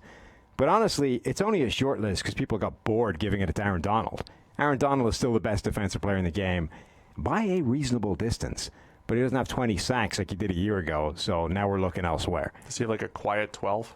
Yeah, something like that. I'm pretty sure he's somewhere in the low to mid, low teens. And because that's not 20, it's Aaron Donald sucks this year. Yeah, Aaron Donald is still the best defensive player in the game. That used to get attention for interior defensive linemen. Now it's oh, you dropped off by 8. And again, because 12, because you're coming from 20. It's so the season before he had 13, and he was Defensive Player of the Year. Yeah. So, and the season before that, He's still dominating as far as getting pressure. He's moved to the edge. Right. He's done a lot of different things. This, in fact, is already the second best season he has, just in terms of sacks. And if he gets one more in the last 2 games, he'll tie his second best. It's just that he's coming from 21. So, but you're going to lay out Donald as the guy, or there are actual because there's a lot of guys who at least have their name in the mix, right? yeah, I haven't actually worked out exactly what that article looks like since you ruined it in the production meeting we had. What do you mean? Well, I had a whole plan, and then you came out and took a giant steaming crap all over it, and now I'm not entirely sure what the article looks like. Pretty sure I made it better. I don't think you did. I made it something that the listeners are going to want to read. Yeah. Anyway, Our at some point, I'm going to be writing about it. Defensive Player of the Year and Eric Kendricks in some way, shape, or form, and I'm not entirely sure what that looks like yet. All right, well, everybody go read Sam's article this week. It's going to be fire, as the kids say. Wow. And, you know, we have millions of listeners here. Okay, Boomer. Did Boomer drop that? Oh. You're so Boomer, you don't even get the Yeah, joke. I did. I get the joke now. But I thought, I was like, oh, Boomer Esiason said that too. And Yeah. made a terrible, yeah, that's a good job. I am old. Okay, Zennial. Oh, That's God. us. All right. Good job, Bills. Josh Allen had an up-and-down game. Missed some throws, made some plays with his legs, threw some lasers for completions. So another one, just like the Brady and Trubisky, it all lands in a pretty average grade where if you want to skew positive on it, he does find ways to make plays in the fourth quarter. You want to skew positive, Steve? Yeah, that's me skewing positive on it. Fair enough. All right. An inconsistent performance again. I did like the imagery they were painting. For some reason, they spent a lot of time talking about how small all of his skill position players were. Yeah. Not quite sure why we needed to, go that hard on that. This big monster. But there, yeah, little like guys. painting this image of you, like in the land of the Lilliputians, of Josh Allen stood there surrounded by a bunch of like 5'8" receivers and running backs. Hey, It those was were great imagery. Those are the types of guys that they got to extract the MVP year out of Cam. Not the big monsters, the guys who got open and were fast and quick and all that stuff. Yeah. Good job, Bills. They're going to be playing for a potential bye next week with the New England Patriots. Yeah. They're still alive. So there were a few games this week that really swung like some playoff implications. Yeah. So the Bills are legit, and so the Bills are A, legitimately still alive for that division, and B, this idea of them knocking off the Patriots is not nearly as ridiculous as it seemed earlier in the season. Well, no, they lost 13-10 in the first matchup. Yes, in Buffalo. Right, but I think so that happened, and then The a Patriots few weeks offense later, was better at the time. yeah, and a few weeks later, I was sort of suggesting that they could potentially, beat them down the line. It was kind of, you scoffed at it, and I eventually came around to the idea that you were right. But now looking back at it again, it's like they could really beat New England.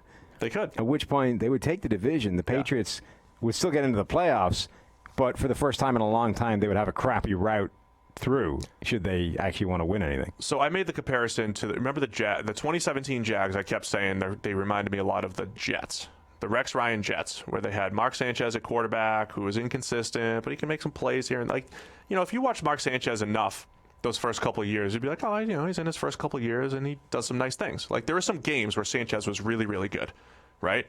But largely that defense carried him in the run game and all that stuff, and they were running Wildcat a million times or whatever. The Bills also kind of resemble that a little bit, where the quarterback's okay and he does some nice things on the ground. He does enough to add value to the offense, but it's really a defensive-driven team in Buffalo, where in any given game, Josh Allen puts up 3 touchdowns, 1 on the ground, whatever, and Cole Beasley and John Brown make some plays, and it's like that's a tough team to beat. I mean, that's what this New England-Buffalo matchup, which is Saturday at 4:30. There's 3 games on Saturday? Yeah, triple header on Saturday. You thought you had Saturdays off, huh? I really No. did. No. Dude, I got to break that to the missus. She's not going to be happy. I'm free. My wife's heading back home Tuesday, so I'm like, Damn it. wings.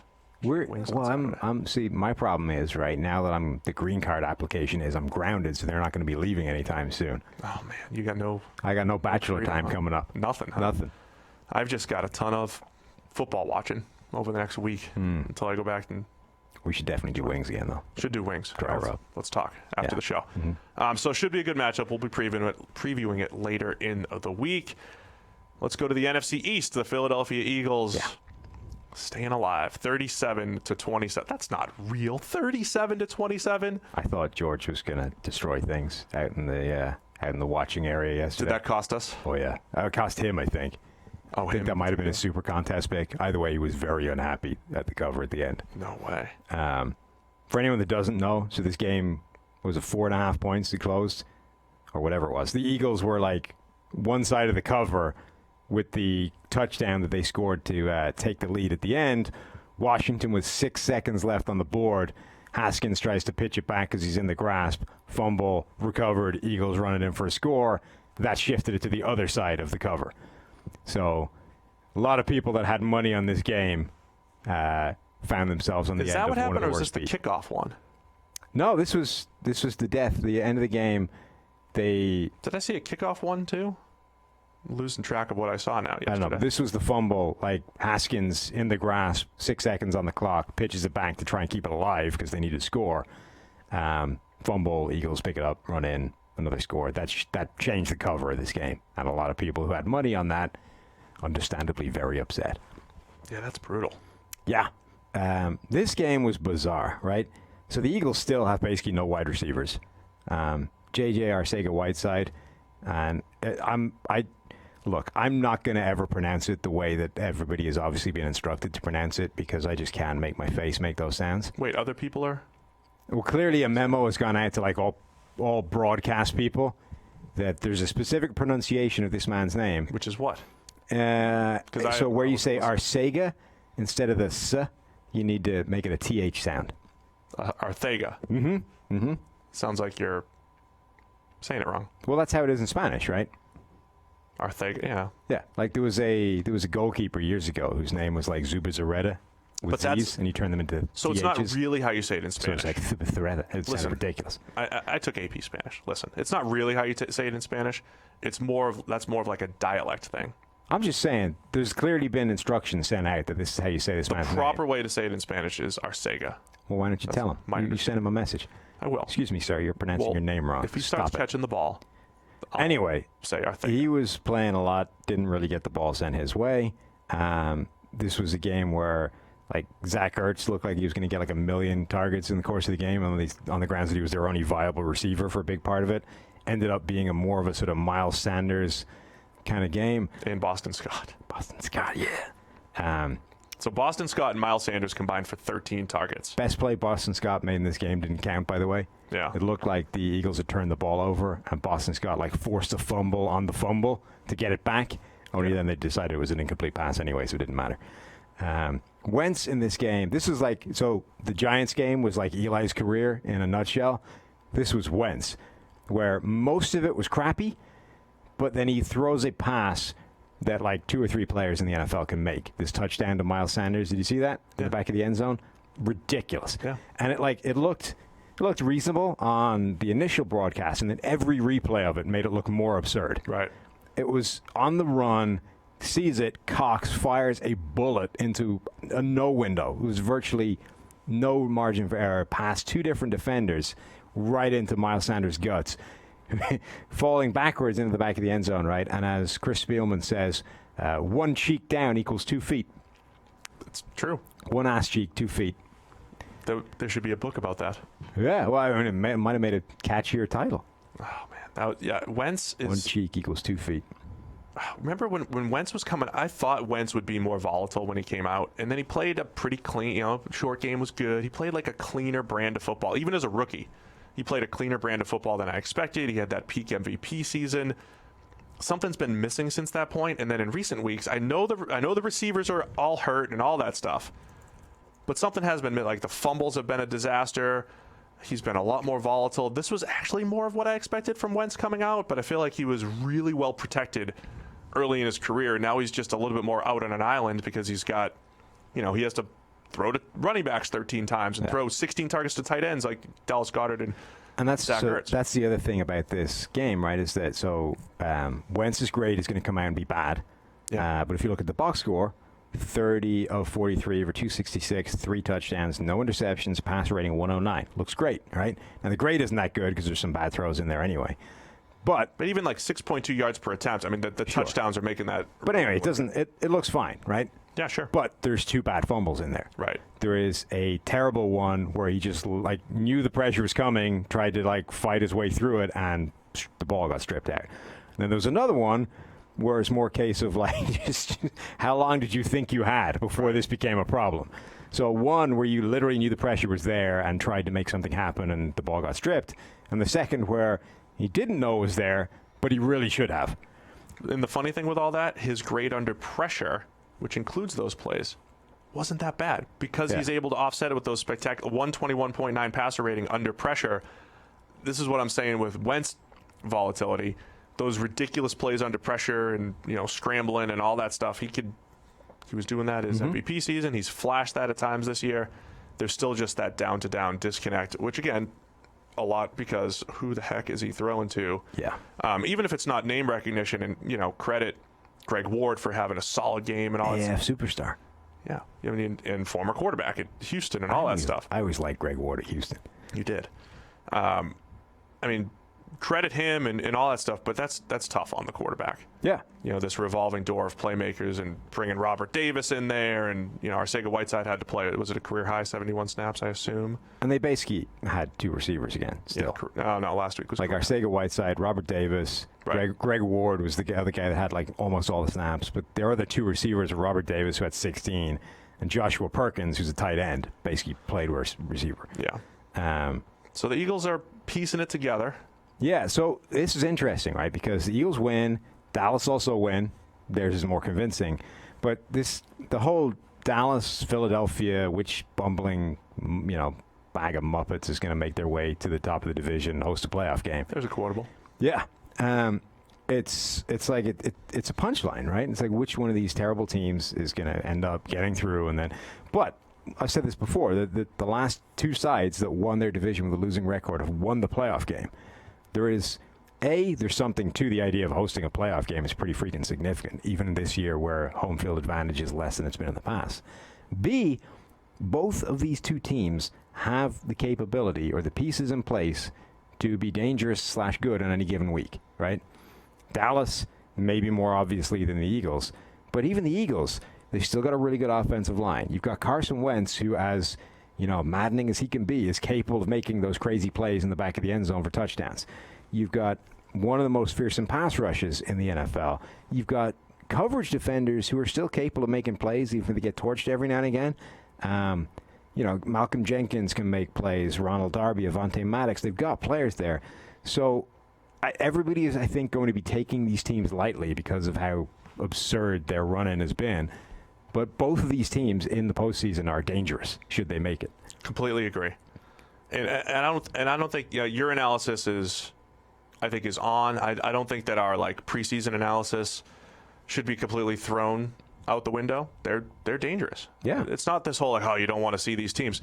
They're no more dangerous than say the other non-bye teams. We'll say the Vikings or even if the Rams snuck in, but they're dangerous. I don't think you look at their record and it's all right, here's your cakewalk. It's not like a college football game where the spread's going to be 21, right? Mm-hmm. It's going to be a close spread, and it's going to be, a pretty good game. Nobody can actually win this division with a losing record anymore, right? Because they both have to play each other. Yeah, it's too bad. Good tie. True. 7-8-1. That would get it done. 7-8-1 is still alive. Somebody's got to win it. Excellent. One of those games a few weeks ago, Haskins had a game where he graded better than the stats. This is probably going to be the opposite. Really did make some nice throws and all that stuff. But yeah, I think for a few weeks in a row now, Haskins has at least started to flash things that are encouraging. Yeah. Even if the overall picture is not necessarily amazing, like there was a horrible pass down the middle that should have been intercepted, wasn't. Also, bizarrely, they were using him as an option quarterback. He looks even less... Like Stephen A. Smith was calling plays. He looks even more ungainly running the ball than Jameis Winston does. Yeah, there was a reason why I gave him the Sam Bradford comp. I don't think the pocket movement or kind of movement amazing. In general is very good. Adrian Peterson passed, was it passed or tied Walter Payton? It must be touchdowns, right? There's no way he's anywhere near him in yardage. That's pretty impressive as a career achievement. AP's had a great career. Certainly more than Frank Gore, inching his way ever higher in the yardage markers. Are you ready to fly through the rest of the games? Yeah, what do we got? Seattle 30, Carolina Panthers 24. Not as close as the score would indicate. It really wasn't. How the hell did this game ever get close? Seattle has a knack. There's a stat out there. They're like 10-1 in one-score games or whatever it is. But Seattle has a knack.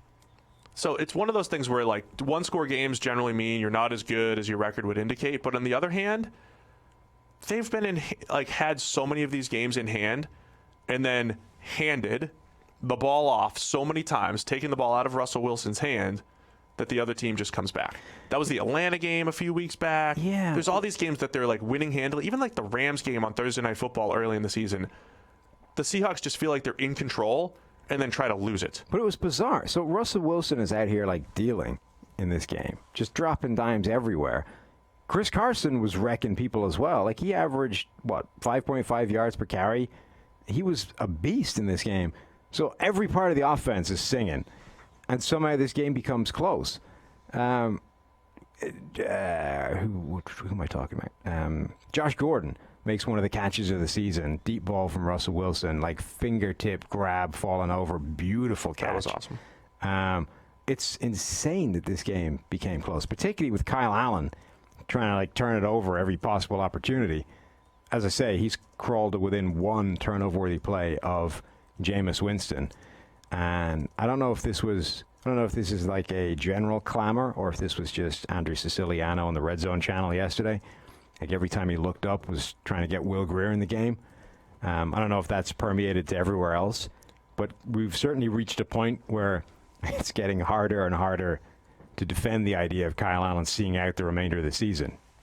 Yeah, at least just check out Will Grier. I mean, Allen, ton of turnover-worthy plays again. There's one he was a little iffy with the receiver in the middle of the field, but Allen, I think it's inaccuracy and just off right now. It's less about Grier now and more about Kyle Allen has entered the Marcus Mariota realm of you need to bench the guy to say that this is just not cool.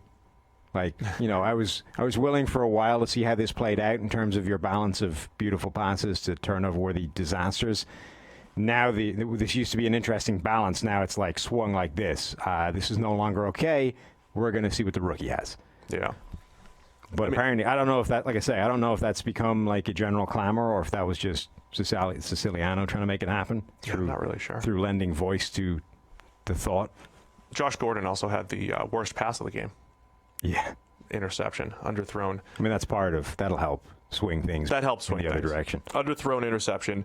But yeah, as far as throwing the ball, Russell Wilson was fantastic. He did have a fumble that was negated by a penalty that was a little bit poor in the pocket, but he had 3 more completions at 20-plus yards for almost 120 yards on those 3. He has that nice connection with DK Metcalf still. Yep. They're just it's one of those things. I don't think the Seahawks are putting Wilson in a good position to succeed as far as like giving him the early down cheap passes. There's not enough like quick game in there where you can just kind of like rack up the stats. But at the same time, because they do run the ball so much, I'm not saying their play action attack is better, but they do a really nice, because they run the ball so much, they try so hard to set up these deep shots. And that is Russell Wilson's strength. And I do think that's been a part of his success. They're doing everything that they can to free up these big they do have some good speed, and they have these big play receivers to free these guys up down the field. And Russell Wilson gets to take 4, 5, 6, 7 shots down the field per game, which he's good at. So as much as the offense kind of like works against him, I do think they give him those shot plays and work to his skill set pretty well in that regard. This game, it's not quite holding up, but almost had the most amazing stat ever, which was that of all of the pressure charged to the Seahawks offense, all of it is being charged to Russell Wilson. We've had an extra pressure added to DJ Fluker so far in review, so it's not holding up as is. Yeah, but that's kind of amazing. He had a lot of plays, again, where it's clean pocket and he just steps outside the leverage of his linemen, and it just brings the defense into him. We charged him with 2 sacks, 3 QB hits, and 2 hurries, and there's just too many of those plays. One of the sacks, it's 2nd and 10, and he's losing 7. There's another one at the end of the half. Those are some negative plays that he does need to try to avoid. And, of course, there was the sack, the fumble in the pocket that got negated. But overall, Wilson, again, still playing pretty well, and we declared him still as the MVP because he's got a little bit more volume over Lamar and just doing more. The thing about MVP, the way we're doing WAR, is it takes in how well your teammates are playing. Yeah. And the Seahawks are a bottom half of the league team. One of the worst offensive lines in the game still. They're bottom half of the league team when you take Wilson's WAR out of it. His wins above replacement. When you put him back in, they're in the top 10. And that's one way to kind of And not just in the top 10, but this game actually propels them into the number 1 seed right now. Yeah, right. It's insane. I mean, this is one of those seasons where it's not just the fact that he's our highest graded quarterback. It's also with everything around him not being great, whether it's the defense having to play in some shootouts, having to play behind a poor offensive line and all that stuff. So Wilson overall still playing well with the Panthers. Let's see Will Grier. Quick break to tell you about our friends over at Western and Southern. It doesn't matter if it's football or financial wellness. The right questions will always give you the best chance for a win. Western and Southern has partnered with us here at PFF to give you a chance for an up-close and personal look at the X's and O's that'll lead to both financial and football success. Looking for insight on your financial future? Need an inside the huddle tip?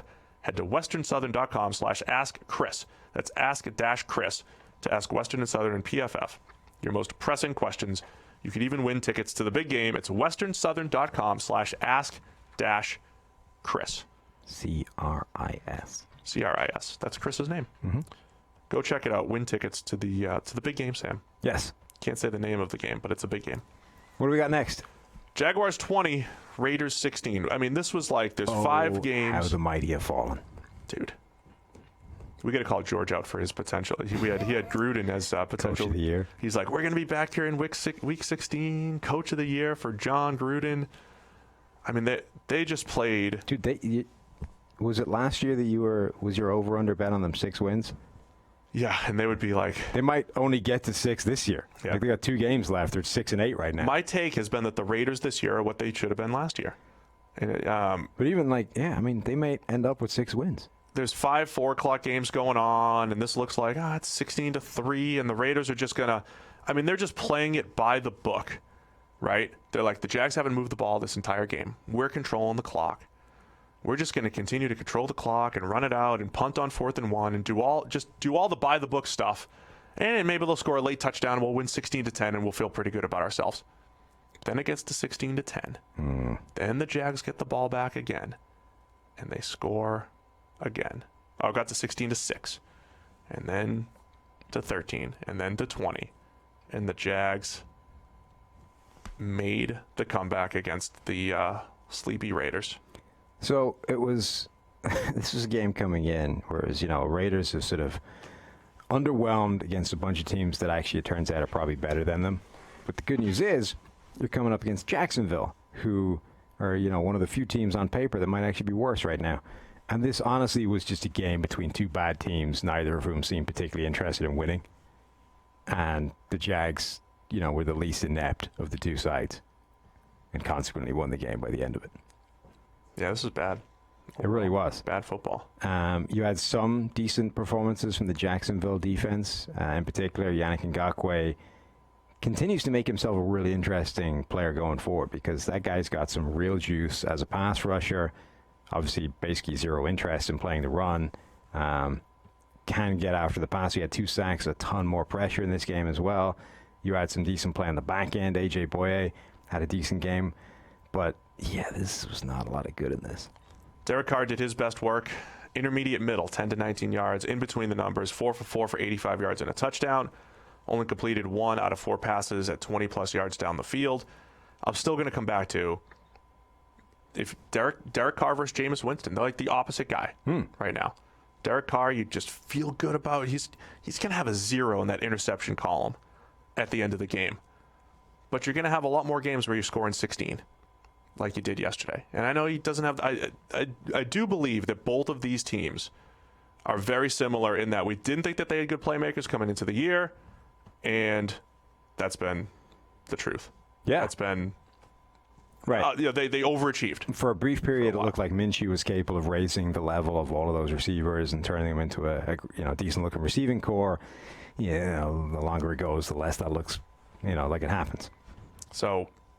I give credit to Carr as far as like helping elevate these guys throughout the year, but man, I still just want to see more aggressive Carr. I just want to see more aggressive everything from the Raiders. So, Minshew magic, it was back. Sort of. let's get the hell out of this game because there's other more interesting games, and there's nothing interesting in this game. Cardinals 38, Browns 24. There we go. Look at that timer. It's a smooth transition. The Browns are about as depressing as the Raiders and Jags. Yeah. They have the same record as the Raiders, right? So they're equally as depressing as Oakland. I do not understand how this offense is so completely unable to just get everyone on the same page. I don't get it. Like, there's all this talk of, Odell Beckham Jr. trying to get himself out of Cleveland. He's, looking to get out of this mess, and there's little clips of him talking with Jimmy Garoppolo, like, can you get me over to San Francisco? And and a lot of that I think is media driven, just spin, right? Like, somebody asked him, what does the future hold? And he's like, who knows what the future holds? And they're like, well, he won't commit. He's trying to get out.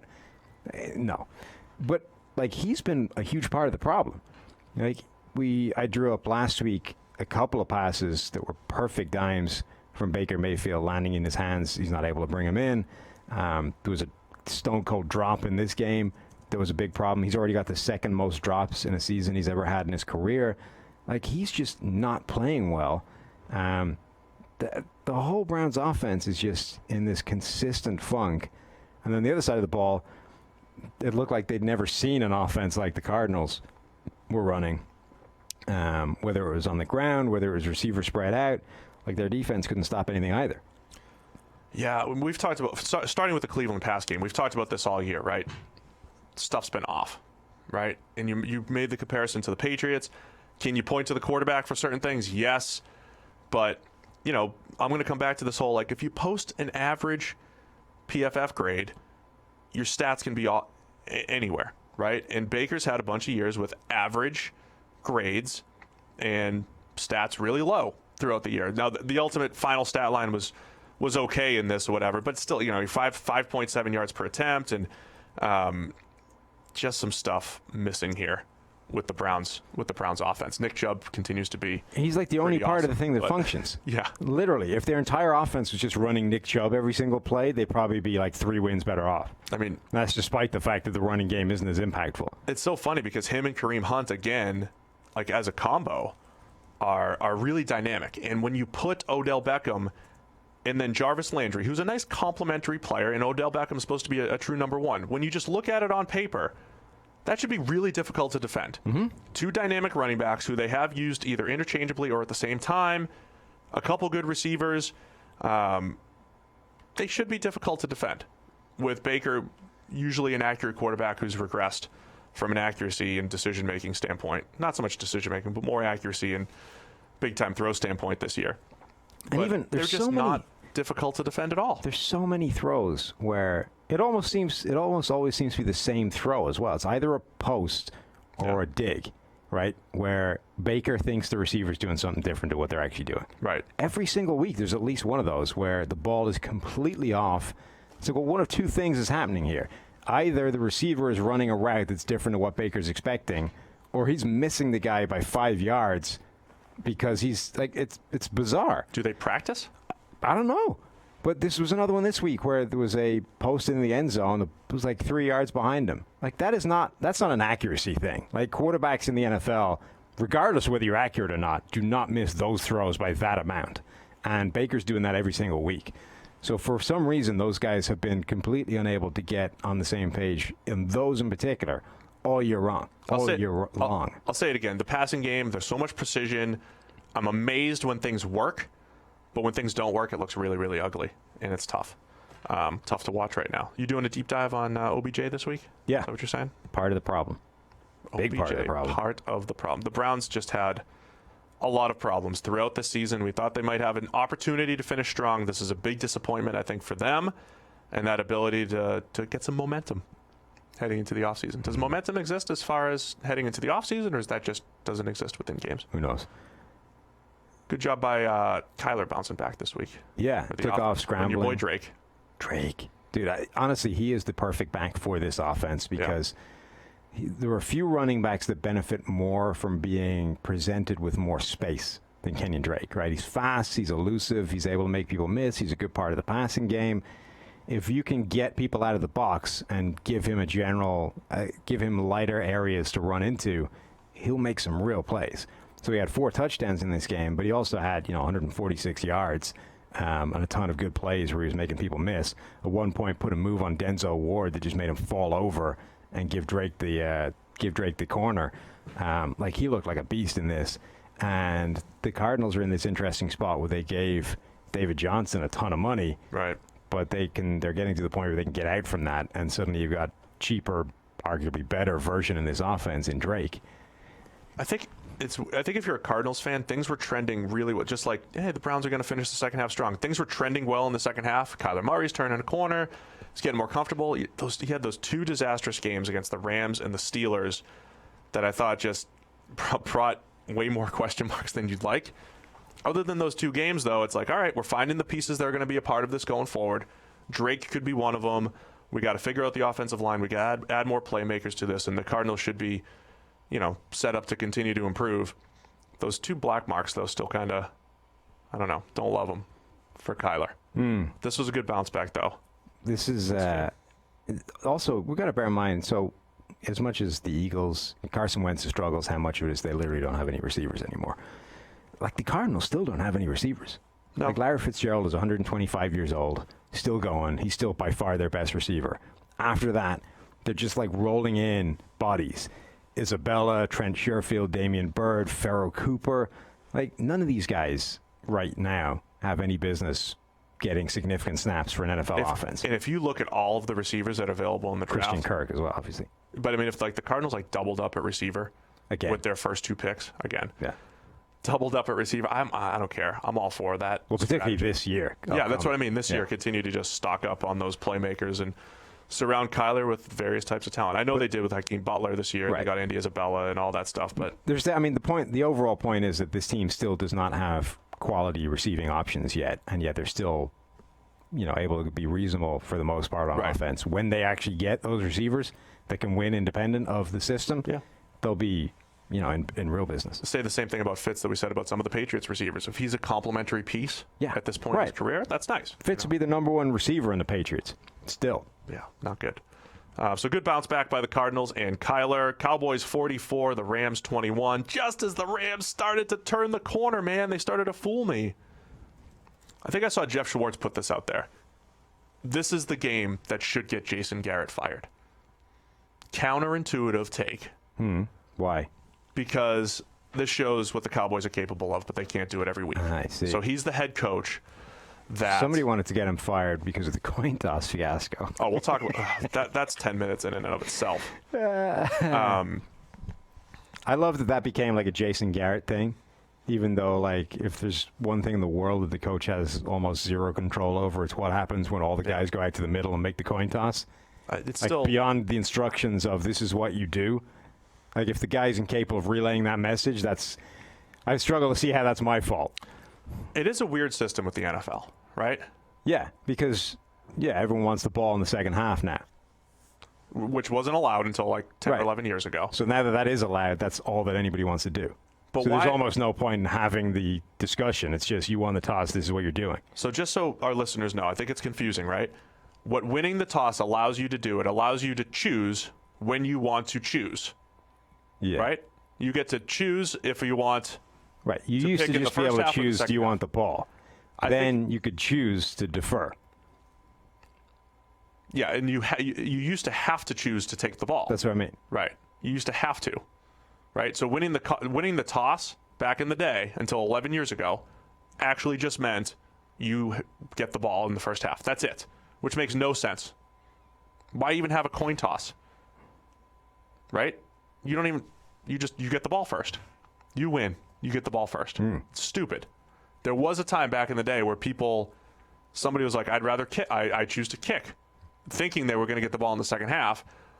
But the real thing that's happening is the team who doesn't get to choose in the first half gets to choose in the second half. Yeah. So if you choose to kick, then the team that received in the first half is going to be like, I want to receive in the second half. And that's what happened with the Rams. Now, I blame the Madden video game for confusing a lot of people.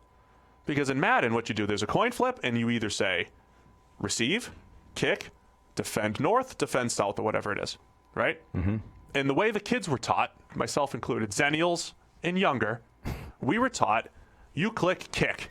I choose to kick, therefore I'm going to receive in the second half. There are probably, I would guarantee you there's probably 80% of NFL players think that's how it goes. They think, well, I choose to kick, therefore I get to receive in the second half. When what you're really doing is you're telling, I defer the option to the other team, and the other team says I choose to receive. Yeah. It is like it's generally a stupid system. Like, is there even a scenario where it would ever come up that you actually want to do what Dallas initially looked like they had done? Right. So just to finish the point, so Madden tells you to choose kick. That literally never happens in the NFL. If you ever choose kick, then you'll end up kicking twice. Yeah. Which is what Dallas did. Right. No, they didn't, because they changed it at halftime. Okay, and then they fixed it. But that was the big rumor about what happened. Yes, that was what they were. That was what they were on the slate to do before New York got on the phone at halftime. And when we've seen the audio of this, you might want to fix it. But like, there's literally never a scenario where you'd want to do that, right? Like, I was thinking about it yesterday, and like, is there ever a scenario where like defense or weather or where you actually just you don't want the ball, you want to kick it away twice? No, never, right? No. At which point, why is it an option? Let's just have the coin toss to determine who gets the ball and when. And then the other team gets the ball the other time. And that's it. Done. It would be nice. So the audio comes out, and it's like, so Dak comes out, and Dak is like, I told him defer.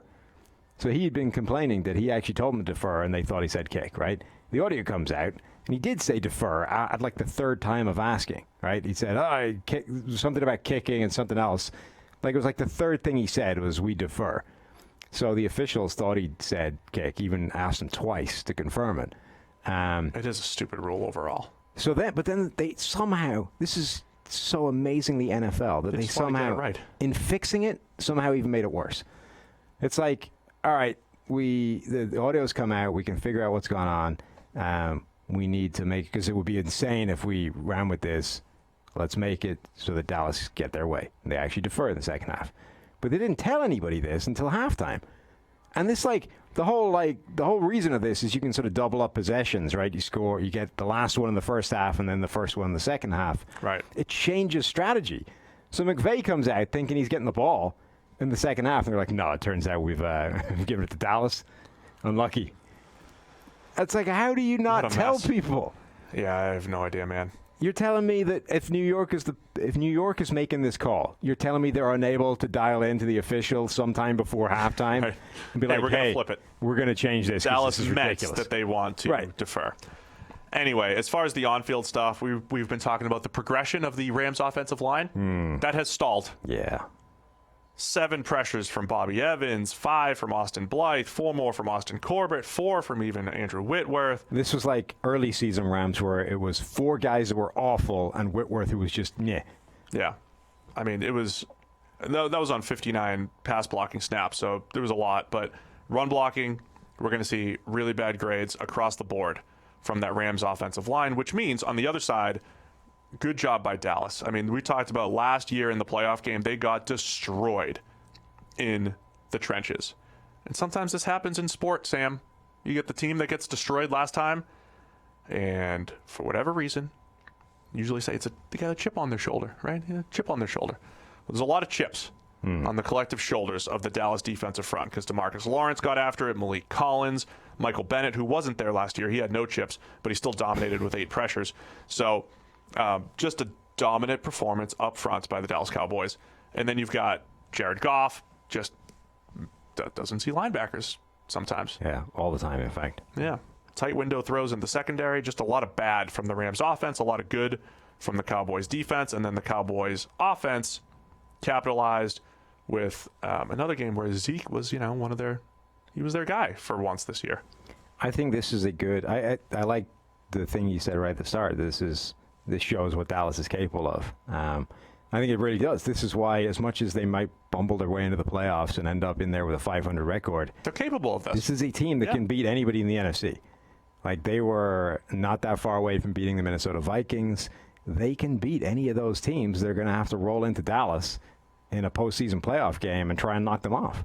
Yeah, I mean, just trench battle won by the Cowboys. Ran for over 260 yards total.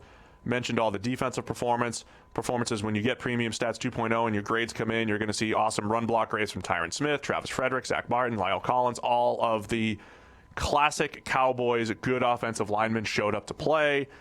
I mean, this was, other than Dak having a bit of an uneven game, this was Cowboys football. Tavon Austin, trickeration, they're doing all sorts of stuff. 100-yard games for both Zeke and Tony Pollard. Yeah. Pollard had 131 and 12 carries. Jason Witten was even catching passes. Dude, a one-handed snag? Yeah. That's like the best catch he's made in like a decade. Man, the year of the slow tight end. Still averaging 9 yards a catch, but, it's in this game. So, dominant performance by the Dallas Cowboys. Remember they did this last year to the Jaguars when the people thought that the Jags were good? Dallas just always seems to have these games in them. And I said this on the pod, too. Right when you're ready to... right when the Dallas fans are ready to fire Jason Garrett. They're like the Marcus Mariota of teams. They are. Right when you're about to pull them. That's when they show up. So the other maddening performance, maybe for a fan base, Atlanta Falcons 29, San Francisco 49ers 22. If you're a Falcons fan, you're like, can you sneak me in closer to Chase Young here? Like, could you get me a Chase Young? Get me a nice top draft These games must be the most irritating thing for fan bases, where it's like, we suck this year, and then you show up and beat arguably the best team in the NFL, and the only purpose of this game is to take us further down the draft. This is the second time in 6 weeks that they've beaten one of the best teams in the NFL. They beat the Saints. They lost to the Saints too, but they beat them 26-9 back in Week 10. They beat the 49ers now 29-22. And if you're a Falcons fan, you're either like, here's a 10-win team. We should have been a 10-win team. This is ridiculous. We should be in the playoff hunt. Or you're like, look, if you're going to be bad, just win 3. Right. So we can get just put us at the top of the draft and let us move on. But I think this is why, if Dan Quinn does not survive at the end of the season, our friend Mike McCarthy, who was in full write-up from Peter King, Monday Morning Quarterback, may have let it out of the bag that Mike was lurking around the offices here during the offseason. Whoever it is, all these guys looking for offseason coaching jobs, I think would love to land in Atlanta. You make a few tweaks on the O-line. You get the playmakers in place. You add a few playmakers on the back end defensively. Grady Jarrett's playing like a superstar, and you've got some stuff to build around. This game also featured one of the best plays in the NFL in George Kittle's block. Did you see that? Good, the touchdown, where he just took a guy 10 yards into the end zone, buried him, whilst giggling. Yeah, he loved that. Now, to be fair, it was the smallest player on defense. Like, it was a player that weighs the same as me. It was also, answer me this question, too, since you were a former second-team IAFL player. That's right. He's in man coverage there, right? Yeah. So George Kittle's going to block a guy in man coverage. And I know you've got run responsibilities still when you're in man coverage, but his focus is like, I got to cover George Kittle. We're on the goal line. So it's almost like what I always say about Lamar, kind of like makes his offensive line better because there's so much trickeration that the blocker's got to find where the ball is, and before you know it, you're getting blocked. There's a little bit of that too, right? That takes a little of the luster away. It's not like this dude's trying to really defeat a block by George Kittle. He's like, hey, I'm going to play some man coverage. Oh, look, it's a run play. I'm getting blocked. There's a little bit of that. Yeah, I mean, certainly initially he's looking to shadow him, and then by the time he realizes that actually this guy's coming right at me to block me, it's probably too late to do anything about it. He's in particularly when you're outweighed by like 60 pounds. Tight end Twitter was probably loving it. Oh, I'm sure. All over it. Tight end Twitter. #finish. So, anyway,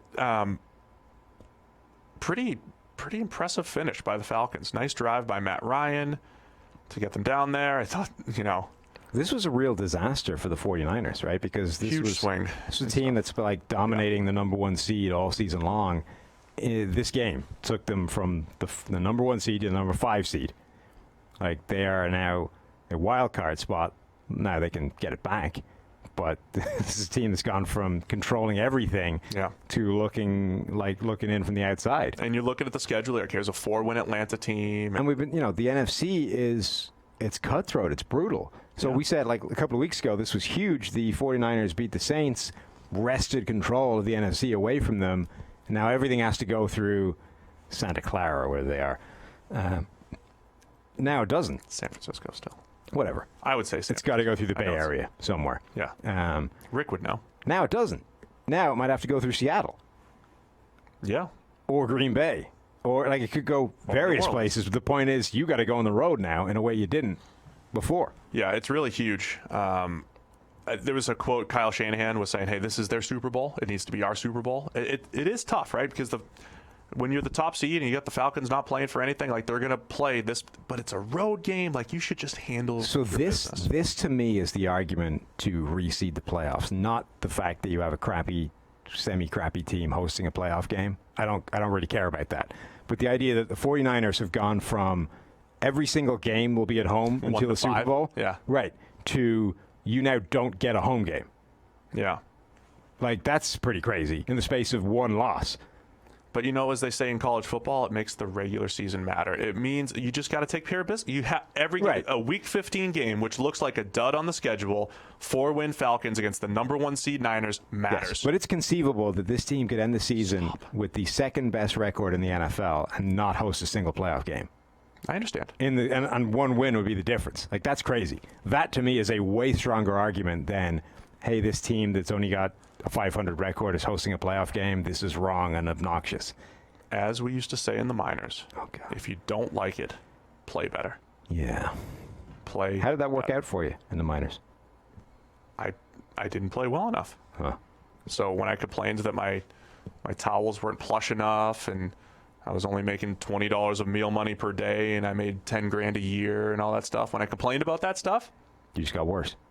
I mean, I played better, but not well enough. Oh, okay. If you want to go from $2,000 a month salary to $2,000 a day, Yeah. you just got to play better. They'll call you up, and that's your salary jump. Huh. It's pretty solid. Minimum You wage. should have done that. I should have. Yeah. I tried hard. I wasn't that good though. So there you go. And let's wrap it up. What do we got? This was supposed to be the Sunday night game. Is this what got flexed? I guess. Is this why it's in our schedule like this? Minnesota Vikings 39, Chargers 10. Not a trap game, apparently. Can I make one It's more? got out of control quickly. My other fantasy team had the Vikings defense. Don't kick me. Like 17 fumble recoveries and picks. And my favorite when they're like, it's 3rd and long here. Phillip Rivers, you don't want to make one of those bad decisions. You don't want to just throw one up for grabs. He threw it, and that's an interception. Mm-hmm. Oh, Phillip. Yeah, not good from Phillip. Particularly as early in the game, like this was close for a reasonable period of time. Yep. Phillip Rivers was kind of carving up that Vikings defense for a period. He had some nice drives in Like there. Xavier Rhodes again spent like 3 minutes before he had to go off limping, which seems to have happened basically every game in the last 3 years. Really trying to battle through everything. All his injuries. Like at some point, you're just done, right? Like you can't, or at least take some time, right? Don't just keep every game. It seems that he goes off hobbling at some point. He played only 14 snaps yesterday. Yeah, he has not played every snap of a game since week 2. And that, honestly, it feels like last year and the year before was the same story as well. I'd be curious how many of those games he's played a full 100% slate. And it really isn't many. I think there was only one game last year, and it was 2 games, and they were week 1 and 2. So Xavier Rhodes might just need like a few weeks to sit himself down and get ready. Like maybe you shut him down till the playoffs. Because honestly, the dude just needs to get healthy, because this whole thing of let's go out there, get torched, and then be hurt That might be the move. is not helping. Right. Dalvin Cook also banged up. Down. That looked pretty serious. So it was interesting Mike because Boone looked really nice. Madison didn't go. Like he was already shut down heading into the game. Right. Mike Boone comes in. He's done really well in the preseason and looked really good. So this system is to an extent running back proof. Like as much as Dalvin Cook has been making a ton of his own yardage, just the way they're blocking, and it's not that the offensive line is incredible, but this scheme, plays being called is to an extent running back proof. I just think it gives you a little bit more space to work with, and it gives credit. You know, they say you need a running back who's decisive and makes one cut. Mm-hmm. It's like that's not that hard to do. There's also a degree to which Mike Boone might actually be quite a good player. Like I know, in preseason, he's looked good. Oh, he's always looked good. I'm just saying, we've been talking about this scheme, the Kubiak, from Shanahan scheme, as foolproof for running backs since the 90s. Look at Terrell Davis comes out of nowhere, and then he gets hurt, and Alandis Gary, and then Mike Anderson. All these guys are 1,000-yard rushers back then. And then, Warwick Dunn with the Falcons. I mean, this has been a thing. If you dedicate your life to running outside zone, you can extract rushing production out of running backs. Mm-hmm. Now, I still love Dalvin Cook. I still think he's special and awesome and all that stuff. But even the best running back has a certain amount of interchangeability to them And we saw a little bit more of that with Mike Boone, the way he ran the ball extremely well yesterday. So, again, I think the Vikings, I think, are showing that they can win games in different ways. This is a big game for them. I thought there was a genuine chance that they would struggle in this game, and it would be something of a trap game for them. And early, it looked like it could be. They got ahead, and then I think they surrendered the lead, and it started to look iffy, and then they just went right the hell away. I love looking at our passing breakdown, and it's usually no pressure, under pressure, no blitz, blitz. Kirk Cousins is missing a line, and that's because the Chargers did not blitz. Yeah, at all. No blitzes. 19 of 25 for 207 against the no blitz, which was the Chargers. Still running that basic, old school old school, 5 years ago cover 3 defense, which is fine. But that's just what they did. So I think the Vikings, big game for them again, I think they can win with pass rush, with coverage, with the run game, with Cousins doing some things. I mean, I think really nice. Cousins threw the ball well again. By the way, in addition to backing up my idea that they might want to shut Xavier Rhodes down. Yep. Holton Hill might be a better option at this point. Yeah. He's also, one quick test away from being out of the league. So go use him. Well, that too. But he had to come in for when Rhodes went down. He played okay. He played reasonable. He honestly might be a better option right now, starting outside, than Xavier Rhodes. Yeah, and as great as I love Zimmer-led defenses and what they're capable of and all that stuff, there have been some disastrous performances in the secondary over the last couple of years. So that's one of those things. I think a lot of times the weaknesses show up in the playoffs. The Vikings have to shore that up. At some point, Mike Hughes found himself in a jump ball situation with Mike Williams. That's 6 inches of height difference? Yeah. 7 maybe? That didn't go well. Mike Williams has made a few beast mode plays out there, which makes YOLO Phillip Rivers dangerous in any given week, just not this week. Yeah. YOLOs went the wrong way. I mean, early it looked like it might, and then really didn't. It's tough to predict games when you just really don't know when Rivers is going to start doing that, because he did it in week 10, in week 11, then he was good for a couple weeks, then he did it in week 15. You just don't know when he's just going to start chucking it up for grabs and be a top 5 turnover-worthy play guy like he has been this year. Mm-hmm. Is that it? All in a cool 2 hours. Yep, we did it. Let's get out. That's it. Week 15 is over, other than Monday Night Football. Colts at the Saints. Check it out. It'll be fun. It looks like Saints home in a dome and expecting win. Top performance for them. All right, guys. Thanks for tuning in. We'll be on later in the week. Thursday. Yeah. We'll be back Usual for our time. Week 16 preview. Enjoy your week.